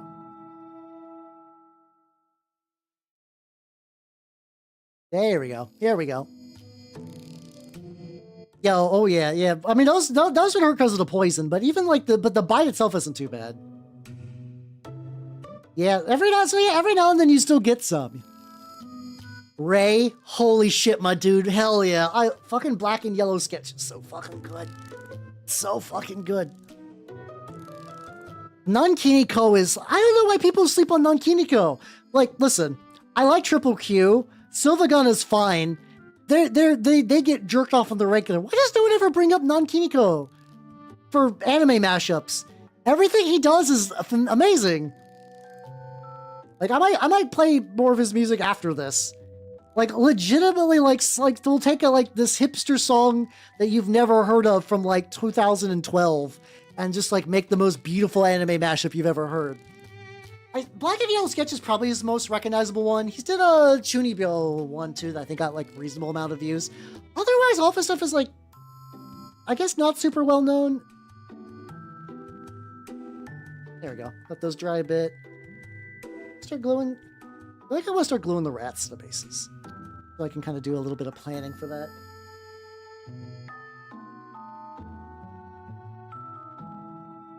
You on here? I hope these don't break. These rat connection points are very, very thin. There we go. Oh, they really are. I've legitimately tried to look into doing like mashups and vsynth stuff before. I own vsynth Pro and Teto, but like every time I open it up, I'm like, oh god. Like, is this gonna sound dumb? My brain's like, oh yeah, this is a whole nother hobby that like I am not prepared for. Hey, let's go, let's go. Such a banger. Go.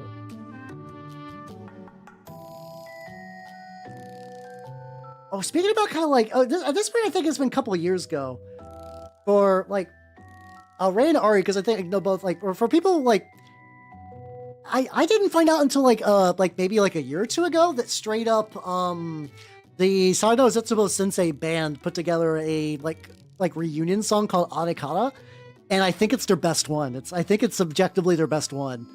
Like I think it beats Bude, it beats Ringo, it beats.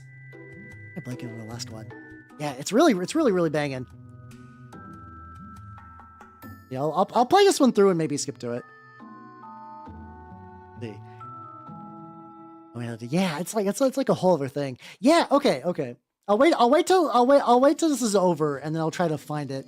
The thing that's really sweet, so my Japanese is really, really weak, but the song Adekata is about like, it's a positive song. It's about being like, man, I remember that like I was really depressed back in the day, but you know what? I persevered, and those bad days led to some good days. So like, it should be rewarded that we've all survived and we've done our best. And like, I'm not gonna lie, I've like looking at the translated lyrics, I was like full blown tears after a while because I was like, for context, Sado Zetsubo Sensei is like a purposely very pessimistic show.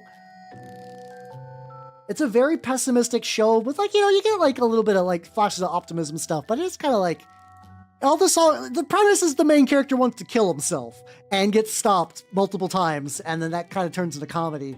It's a good show. Unfortunately, I don't think a lot of the classics are kind of like touted as like, you should try this if you're into anime. I think people just kind of skip over that now. I've been due for a reread of the series because the twist on the end is like, chef's kiss. It's the best. It's the best fucking twist. But so much anime really shits the bed when it comes to their ending. But it's so good.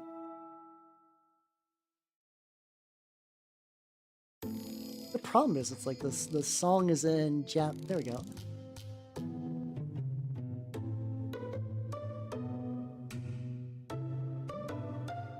Yeah, there we go. All right, I'll get the link for everyone too, because it's like this song's fucks. There we go. Mind you, at this point, this song is now 5 years old, so it's like, you know, not new anymore, but whatever. I don't know. I forget which. There's one version of this that actually has like. Oh, okay. Here we go. Okay, this is gonna sound fucking weird. Somebody did a translation of it. This is required reading for the song.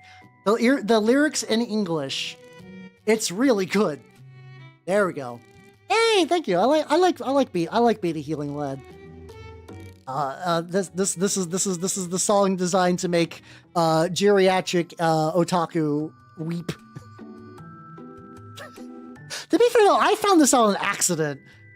I've never heard anyone talk about it, which, no, fuck, we got ad break. Hold on.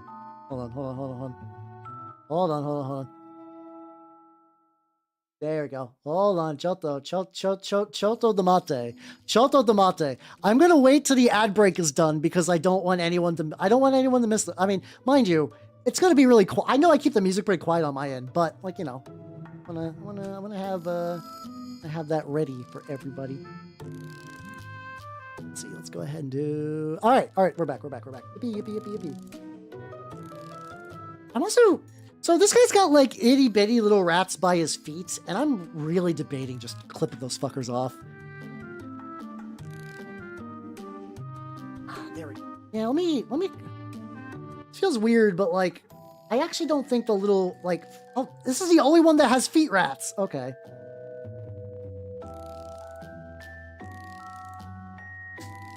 Don't. Just leave a little.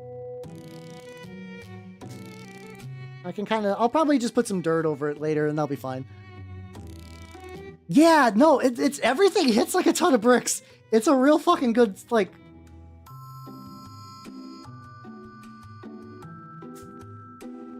Yeah, I'm launching rats into the fucking stratosphere. This will be fine. Hold on. I'm bringing the rat closer to my face because I want to make sure this bit gets clipped, but I don't want to lose the foot.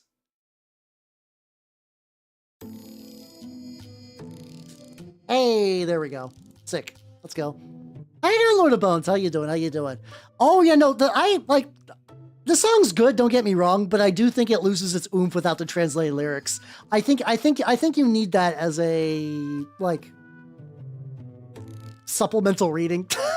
How you doing, Lord of Bones? I'm working on rats. Rats are real. Rats are real, and they will hurt you in Mordheim. Like, the thing is, like, I think there's, like, a lot of doom and gloom, but, like, I do notice, like, Zoomers and Gen A people that are, like, the thing is, like, the person who is going to look up the classics or, like, really dig into older media stuff is not the one you're going to see, like, most given to you by social media. So it makes people like, oh no, we're doomed. Everybody's fucking awful. Like, you know, a lot of perceptions are just kind of dictated by like art, like by things outside of our control. Yeah, exactly. We don't do I think it also like this hits me a lot because like I said, as a former NEET, God, like during the real dark days, it was real bad. But it's like I just think about the song. It's like, yeah, fuck yeah, let's go. Did it. I made it. I'm doing good. Hell yeah. The really funny thing I have seen though lately is I think it's become trendy to own a PSP. I think it's become trendy to own a PSP, and I find that fascinating. Mostly because I was a Nintendo babby for so long that I never owned one. I never got a Sony handheld console. They were also just not common where I grew up at. We're too nice, and I was like, hey, let's go. Yeah, so I'm telling you, it's for people who are coming in late. The song we're listening to, Anikana, has like really, really good lyrics. That'll hit you pretty hard in a positive way.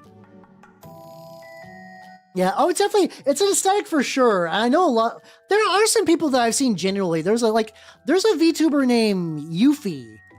Who I'm not gonna catch a lot of her stuff, but she is like genuinely like trying out retro hardware and stuff like that, and she seems to actually be like, you know, doing a good job about it.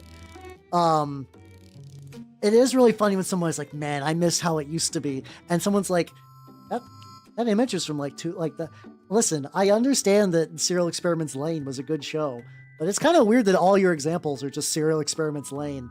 And then also, wait a minute, this TV was manufactured in like 2007. What are you talking about?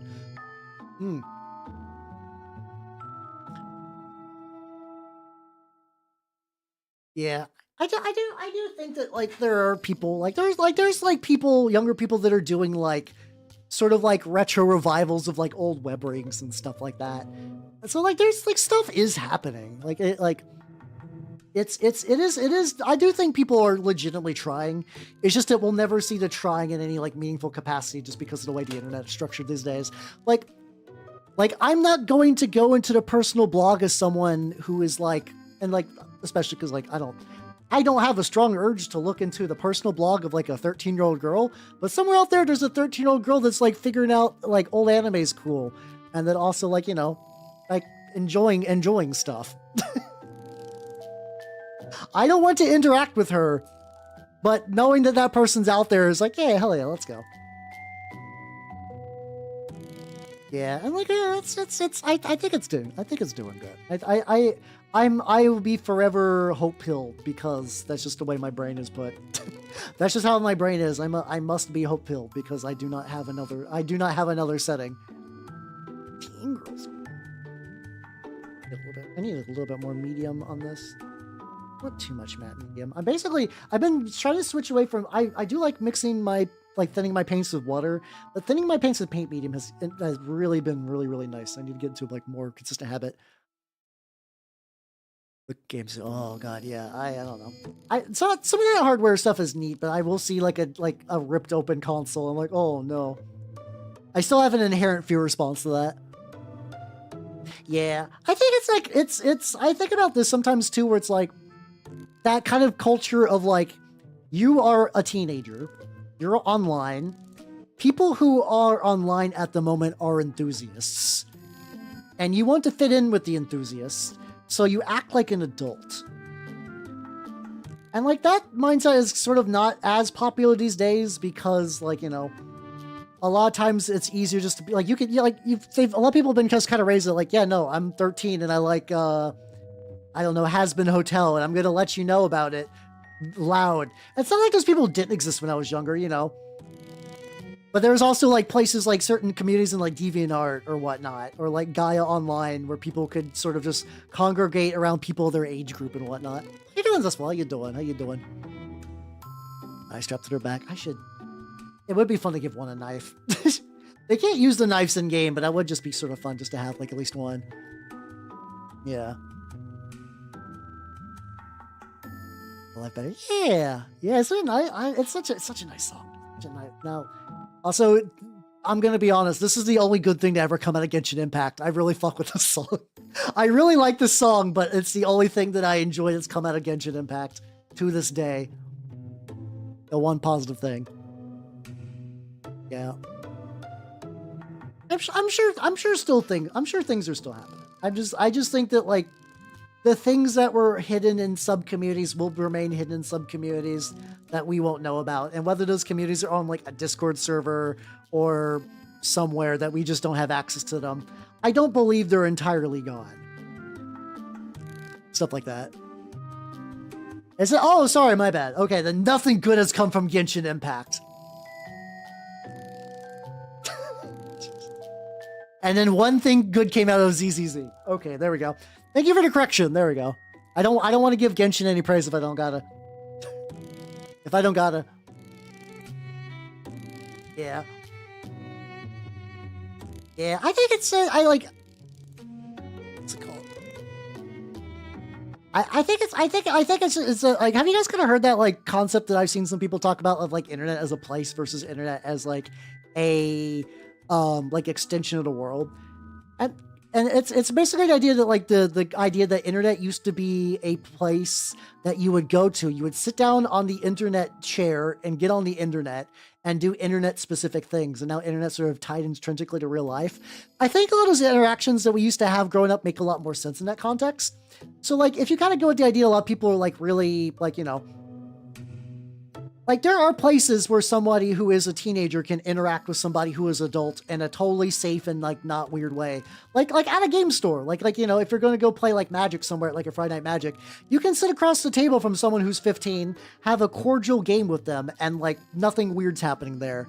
But if you do kind of get into that, like internet is an extension of real life, then that's where it's kind of like, oh, why is this person interacting with someone of this, like, there's like, why is this weird age thing happening? And I think some of it comes from that. Now, mind you, do I want to interact with 15-year-olds on the internet? No, I don't. If any amount of things if every time I've tried to go into Twitter's For You has given me any thing, I don't want to. I don't want to do that. I do not. I have nothing in nothing in common with them, and I do not wish to interact. Yeah. Yeah, that would kind of happen in MMOs and stuff too. See, I never got far enough in an MMO where I really got to have a guild. That's the thing that I do kind of wish. Oh, unfortunately, like, so I did play MMOs with my friend in high school who was also like poor. That's the best way to say that. We were poor and we were playing shitty free-to-play Korean MMOs. But we never stuck around long enough to like really get that, like, you know, make guild mates and like even see like guild drama and stuff like that. But that must have had to have been weird at the time when you're like, oh yeah, the guild leader is like 12. Like, oh, okay. Oh, I'm sure it's good. I don't have the spirit for MMOs anymore. I don't got the spirit for MMOs. I don't got the time. I got rats to paint. I can't play an MMO these days. Let's see. Where age gaps considered weird has gotten so. Oh, 100. Oh yeah, that what's that like? She's 27. You sick fuck. God. Any time. Listen. See, this is also like maybe like this is a weird thing too, because growing up, I like my adopted parents, like my adopted mother was like 10 years older than my adopted father. So like gaps like that weren't particularly uncommon or weird. But now you got people to like, he's 30 and she's like 24. And I'm like, no wonder you're so base. No wonder I'm so autistic. Sorry. But like, yeah. I think some of it is trying to be like, yeah. Gotta like, you know, I know the age gaps are bad on the internet. And I'm like the logic zone. So if I see any age gap, clearly I must be upset about it. Even if it's like, you know, legal consenting adults who can both drink. You get a bunch of weird shit like that. Yeah, that was just like that. I don't know what the typical parent is like for like someone these days. But yeah, like those kind of age gaps weren't particularly weird. At least growing up, I still generally live my life by the what that rule of like half plus 7 in theory. Mostly just because like I think like someone who's like 21, I just really wouldn't like. I don't think I would really understand them culturally very well. My parents met on the radio. Oh, that's sweet. I don't remember how my adopted parents met. It was that kind of weird thing that they never really like talked about their past relationship a huge amount. Like I only found out that my adopted mother had a previous husband ages ago when we were just like moving shit and like, hey, like we saw a certificate, like who's this guy? And like, oh yeah, that's my previous husband. We're like, what? How the fuck is this how we're finding out? And it's like, it wasn't a big deal. I mean, it's not really. At the end of the day, it's not a big deal. Still buck wild though, just to find that like on accident. Like it's not quite the same. It's not like quite the same thing, but it is almost like just like rooting through stuff. You're like, what do you mean an adoption certificate? Nande? It really fucks your shit up. Yeah, isn't there like a weird thing where it's like people are generally trending towards other people slightly older now? I don't know how true that is and how much that's just cope, but it sounds like it could be a thing.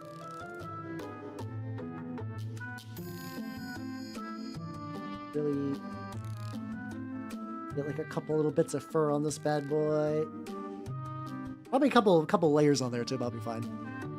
Just mostly early 20s stuff. I gotcha. It's hidden, none your business. Only a fine eater, none your business. I think the thing that we found the most funny is we learned that the previous husband of my adopted mother was British. Because I think at the time there was that kind of like, huh? How the fuck did this happen? It's just like even like just like layers to this bit, like accidental bit of weirdness. What a wild afternoon that was. Oh no, we found the Brit certificate. Oh no.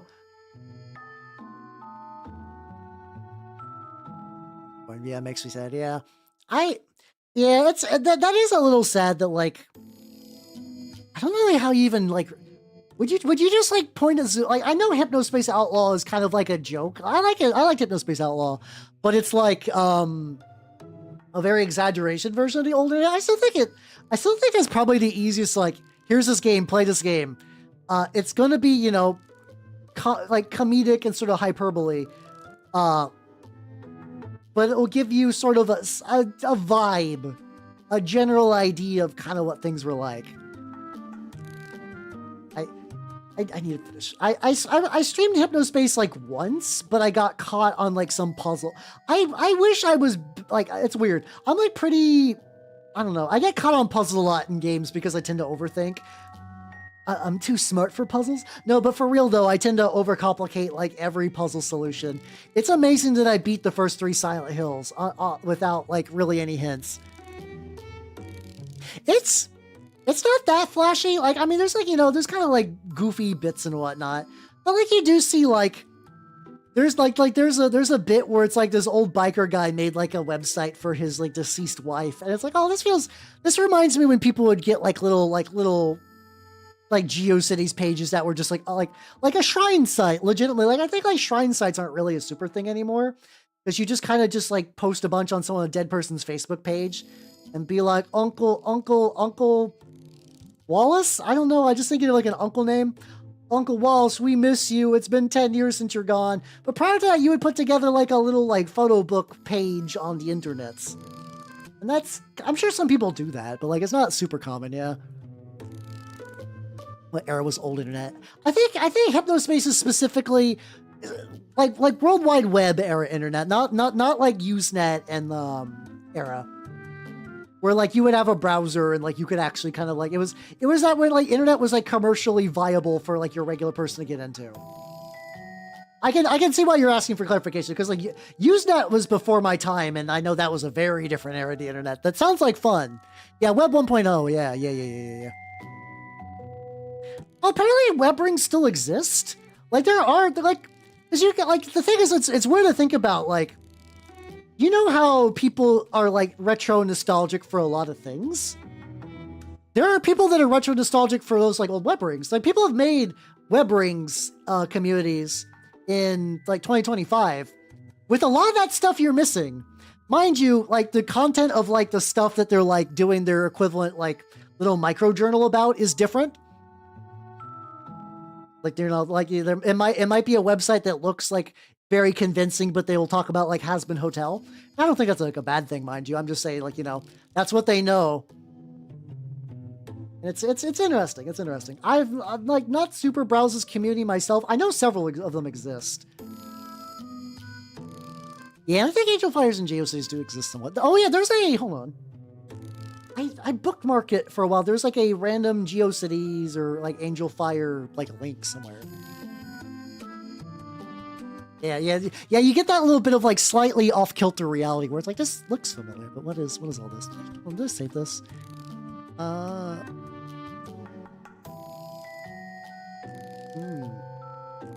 didn't. No, I know that there was a... Oh, there we go. Oh, it's this. Hold on. Here we go. So, apparently this is an old internet search called Wibby. I've used this a little bit. So here's Wibby. And specifically there's that like surprise me button. So like, it'll just take you to like a random old internet website. So I'm just going to take a screen cap of what I got. I'm curious how this is still trucking. I think I actually got too much screenshot of my screenshot. Let me do that. Also while we listen to the secret best. The Inferno Cop OST is really good, but this is my favorite track from it. Also the only OST I own a physical copy of. I don't think it does. Oh yeah, these are Bestiarum Rats. So here's what I got on my quick sojourn to the internet. This is Spaghetti Productions. April 3rd, 2000. I won't be updating this site until summer vacation, sorry. This is a cool site, blah, blah, blah. Just click on the neato links. It takes you to a different page. Cool, huh? Oh, this is charming. Wonder what they got under tips.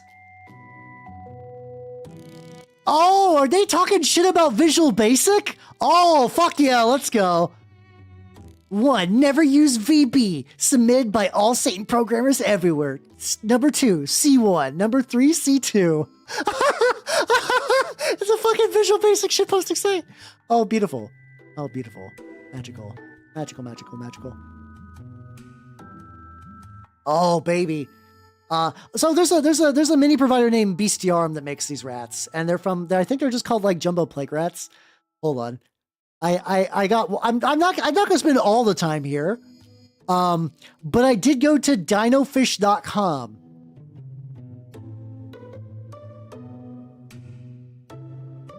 For the coelacanth. Is that like a... No, wait, why is this a video? Hold on. Hold on. So this is the website, right? This is the fish out of time. Oh, beautiful. I download the video. Hold on. Hold on. This is hopefully this is not making a... Hopefully this isn't making noise. Beautiful. Hold on. Your fish is mine now.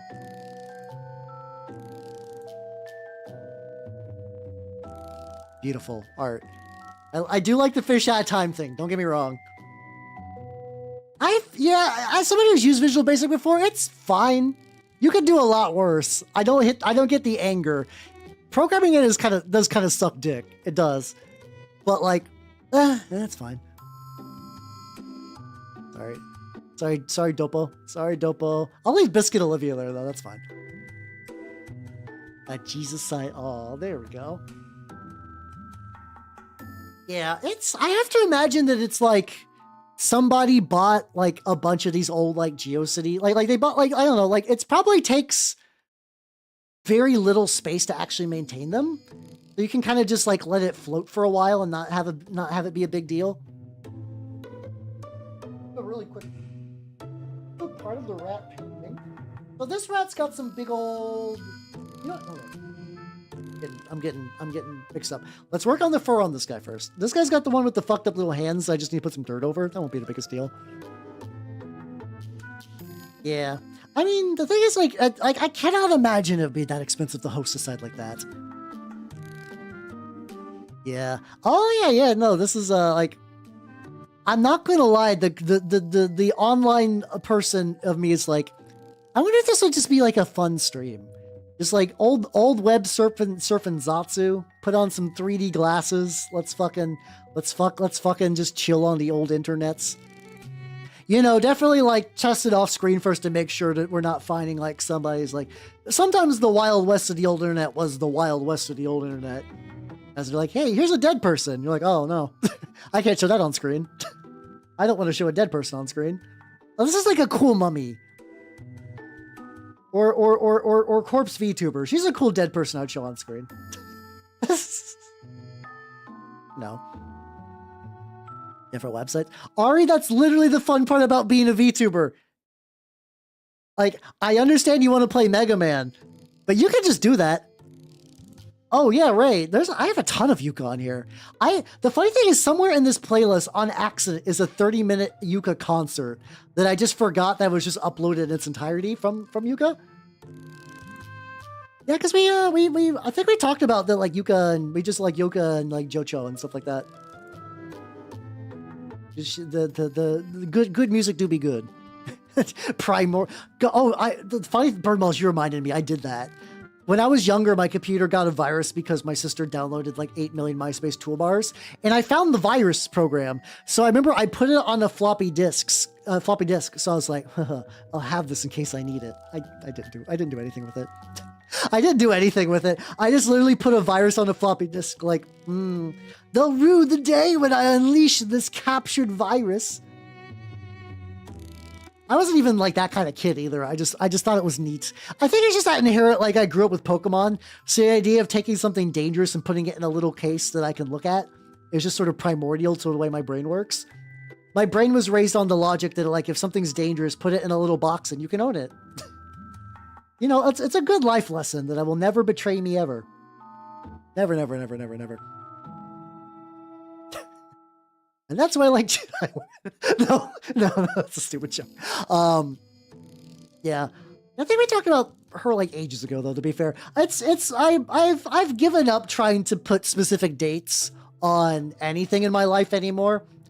I have bad memory, and I've been VTubing for 5.5 years now. It's gonna be 6 years in April. Time is just a nebulous concept. Things just happen. It's just, you know, just floating.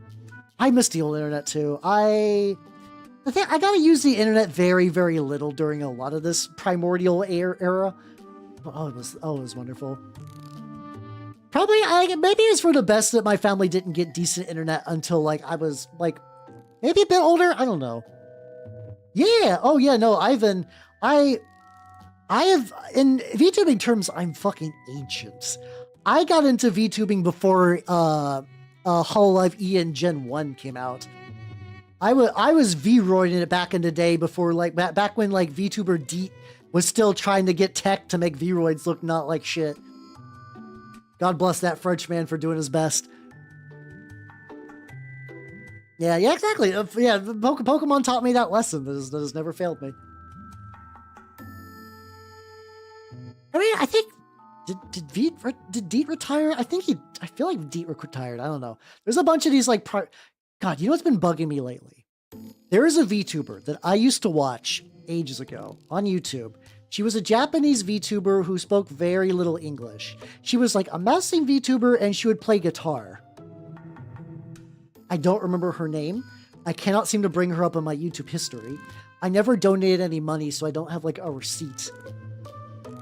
And you know what's fucked up? Trying to look her up via those keywords is basically impossible. I have not found that. Oh yeah, I was like... Cause like, I watched Kizuna Ai when she was novel. When Kizuna Ai was new, I was there. On the bus, stuff like that. Oh god, a lot of the VTubers I like that were Japanese have, like, a lot of them were Japanese Nijisanjis and they just fucking exploded.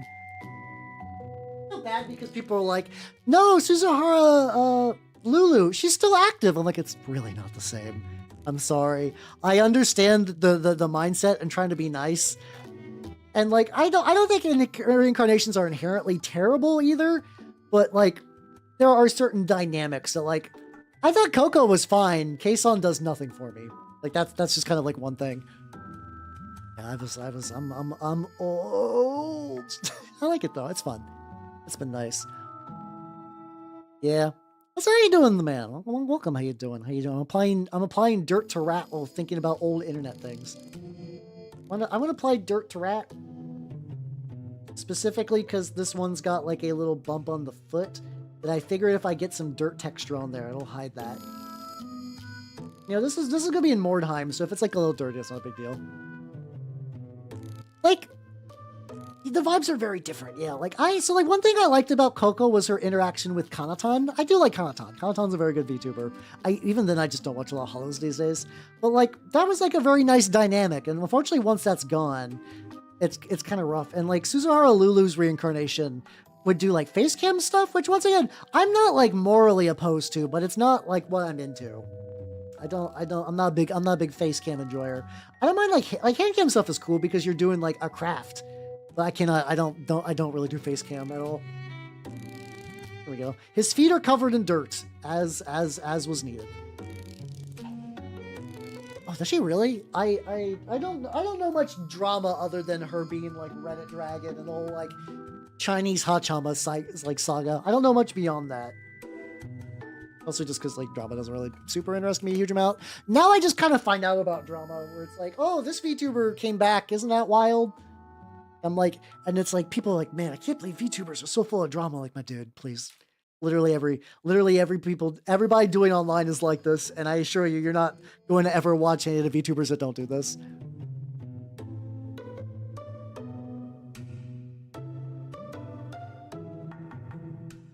So the rats are drying a little bit. Rats were not done today, but rats are in this like state that I really like for my minis, where it's like, this could be tabletop standard. If I wanted to run this rat, I could. They're not done in my eyes, but they're close enough. Mafumafu's a lad who's been through some shit. I don't know a huge amount about Mafumafu. I just mostly like listen to his music off and on. Man, dating Rusha though, holy shit. Man lived his life in fear. And came out the other side pretty alright. As far as I'm aware, Mafumafu's doing pretty good these days. Also, dude can hit the highest pitches. Holy shit. Absolute unit Mafumafu. Yeah, it's that tricky thing too, where it's like, I think logically people understand that like drama turns into clicks, which turn into attention, which turn into like getting big and popular. But I don't think I really see a lot of people like utilize that properly for things they like. It's mostly just like an incidental thing that kind of gets inflicted upon them. Yeah. Yeah, I don't know much about how that relationship went down. As far as I'm aware, he's a nice guy. So like, I will remain blissfully ignorant unless otherwise said. Yeah.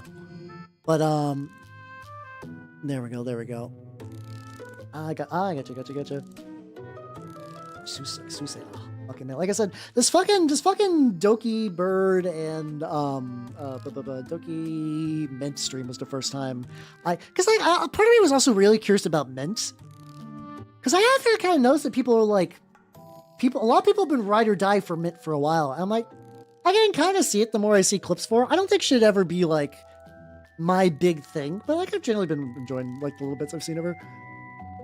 My business do be unironically, yeah. My business has been. How you doing, Balric? Welcome. I have been enjoying feeling really pretentious about my art in a way that feels really, really fun. I've been enjoying looking into like stupid niche war games and painting minis that are done by like really cool independent sculptures and seeing what other people are doing in the scene. It's nice. I love it. I have really, I don't know why I've been really just thinking about that kind of thing where it's like, I like that. I wonder if it's like a mental reaction to kind of like the sort of like a combination of like AI and apathy, where it's like, no, I want to lean in. Like for a while I'd be like, well, I'm not like really like an artist. I'm just doing like mini painting. And now I'm like, the beret is manifesting in real time. Oh yeah, this rat got a tiny head. Don't worry. I was working on rats these days. I was doing that. And for a brief moment, I thought you said I am engaged. People be like, good for you, Ray. Hell yeah, let's go. It is I, French Halbernacht. There we go. I can't do that very well. I will never be French, alas. You typed fine. I misread that. There we go. See, I don't know. It's hard to. That's probably true. I've always just had a generally high pitch in general. Just said the same word twice. Well, like I've always been kind of a high pitched dude, so this has sort of just been like the area I've been operating at. If anything, I would love to go deeper. There's so I've been reading The Red Tide, the Carcharodon 40k book, and the guy who voices that, like, he's as far as like the actual quality of his stuff goes, like he doesn't have a crazy amount of range. He's got a decent amount. Motherfucker is baritone as shit. Which makes not really, no. There's like, he is doing a fake Russian accent. It's like fake Slavic for all the Night Lords, which you gotta go full fake Slav for Night Lords. That's fine. But motherfucker is the deepest voice I've ever heard. Yeah, burial goods might be a good thing.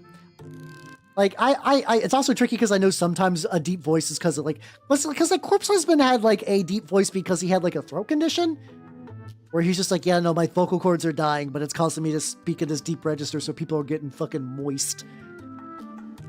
You gotta go, listen, for Night Lords, you gotta go full fake Slav. You're gonna be like, first claw here. We are approaching the targets. They will be flayed. Like, you gotta do that. You gotta do that if you're doing Night Lords. Otherwise, what's the fucking point? What's this guy's name who did the audiobook? I'm bad at accents. Shut up. It's time for the flaying. There we go. There we go. I need to work on it. There we go. Who is this guy's fucking Shogo Miyakita? This guy has got like a. Oh, he also did a lot of the Siege of Terra books. Okay. Yeah, no, this dude's got like he's got a really good Space Marine voice. Oh, he's done some White Scars books. He's done all the Carcharodon's books. Yeah, you know what? Okay, all the ones he's done basically make sense. He's a good fit for all of them. There we go. There we go. Yeah, no, that guy's got like a real banging voice for like Carcharodon's. Motherfucker, like I said, motherfucker's voice is deep. These are audiobooks. They're like overall the 40K audiobook people are pretty good. My favorite voice actor, the audiobook reader. What's her name? The lady who voices the Elemental Council. I'm very bad at remembering names. But this lady, what is her fucking name? I think it's like Elizabeth something or Emily. Emily Gregory. Emily Gregory is very fucking excellent. How you doing, Dr. Enemy? How you doing? Yeah, she's really good because she can do a gruff man voice. She can do a old man voice, young man voice, and she's got like a full range of female characters she can do. So they usually bring her on for like Tau and Sisters of Battle stuff, but not exclusively. And like sometimes you get like British men trying to be a young woman, like voice acting wise. It's fine. Like it's fine, but sometimes they're like, oh, it's not clicking. But no, she's got like crazy good range. If you want like a good audiobook that has her in it, Elemental Council is really good, but you kind of need to know about Tau for that to make sense. Requiem Infernal is a book about Sisters of Battle that's like pretty solid. That's a pretty solid one in general. Isn't High Guardian Spice that fucking Crunchyroll anime? Yeah, I listen to a lot of... So, when I'm driving, I listen to 40K audiobooks. I go through about a audiobook every, like, 3 weeks or so. So at this point, I am a Warhammer fan that paints minis, plays the game, and knows a decent amount of lore, and reads the books. Hell yeah. You should do that. The Dark Coil fucks. Okay, if I want to recommend everyone my favorite 40K book, it's this one. I'm gonna link you this one. The audiobook version's really good, but this is the good one. This is just a good book. Oh, if you want the book with Emily Gregory in it. Hold on. Requiem Infernal. Let me get you a link to that.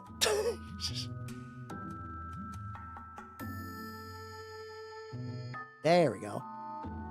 Requiem Infernal is like it's about like an older Sister of Battle. So imagine like a old nun dealing with the trauma of her past while there's a parallel story with a younger guy trying to find his sister. It's really neat. So this is kind of Peter Favorelli. I fuck his name up every time. It's not Favorelli.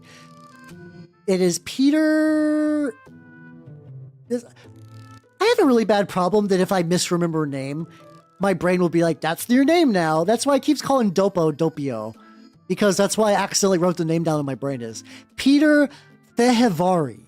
All of his voice really leaned more into, well, I don't want to spoil anything, Ari, but there might be nuns and demons. So that might get you going. But beats any word bearers. Listen, I love word bearers, but most of word bearer books fucking suck. I'm sorry. I love the word bearers. They are jobbers and literally everything. Let's see, Slayer. Oh, maybe I could pop that in. I do need to do all the Carcharodon's books, but let me pull that up just so I don't lose that. There we go. Yeah. Oh, I love the way he does chaos. It's good. I think a lot of his books can be read as somebody who doesn't know 40K super well. I think you do generally fine for like that one. I still think the Requiem is my favorite of his. The Reverie is my favorite of his, but like Requiem Infernal is still pretty solid too. Yeah, he also doesn't, it's like, he doesn't jerk off Space Marines every time. Like, even in the book I've read of his that is about Space Marines, they're interesting, which is rare. All right. Unfortunately, though, it is time to wrap up stream for tonight. I've been going for 4 hours. I got good rap progress, but I gotta rest in.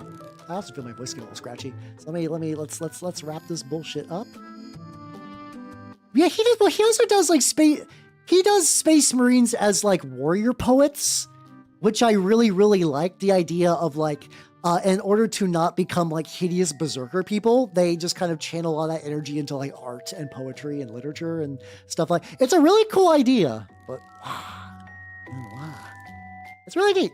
But yeah, thank you guys for coming. I had a lot of fun talking about rats and old internet. I think I'm legitimately might do like a browsing old website Zatsu one of these days. That sounds fucking great. Oh, that sounds excellent. That sounds excellent. But yeah, oh yeah, the Angels Resplendent or Angels Penitent, depending on the timeline. Yeah, I had a lot of fun, everybody. Hell yeah. So on Saturday, I am very likely going to be beating American McGee's Alice. Probably.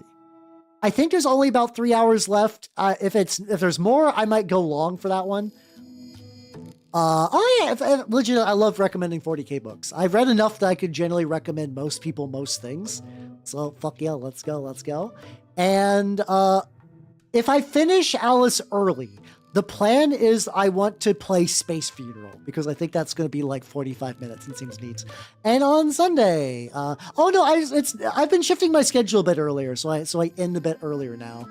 But yeah, with that, and then on Sunday, I'm painting something on Sunday. I actually don't have anything written out for what I want to do just yet, so I'll think about that later. I will think about that later. But yeah, everybody on the YouTube side, I'm gonna cut you loose. Bye bye nerds. Hey, what do you mean you? Peño's an adorable rat. Bye YouTube nerds. And I think I know who I want to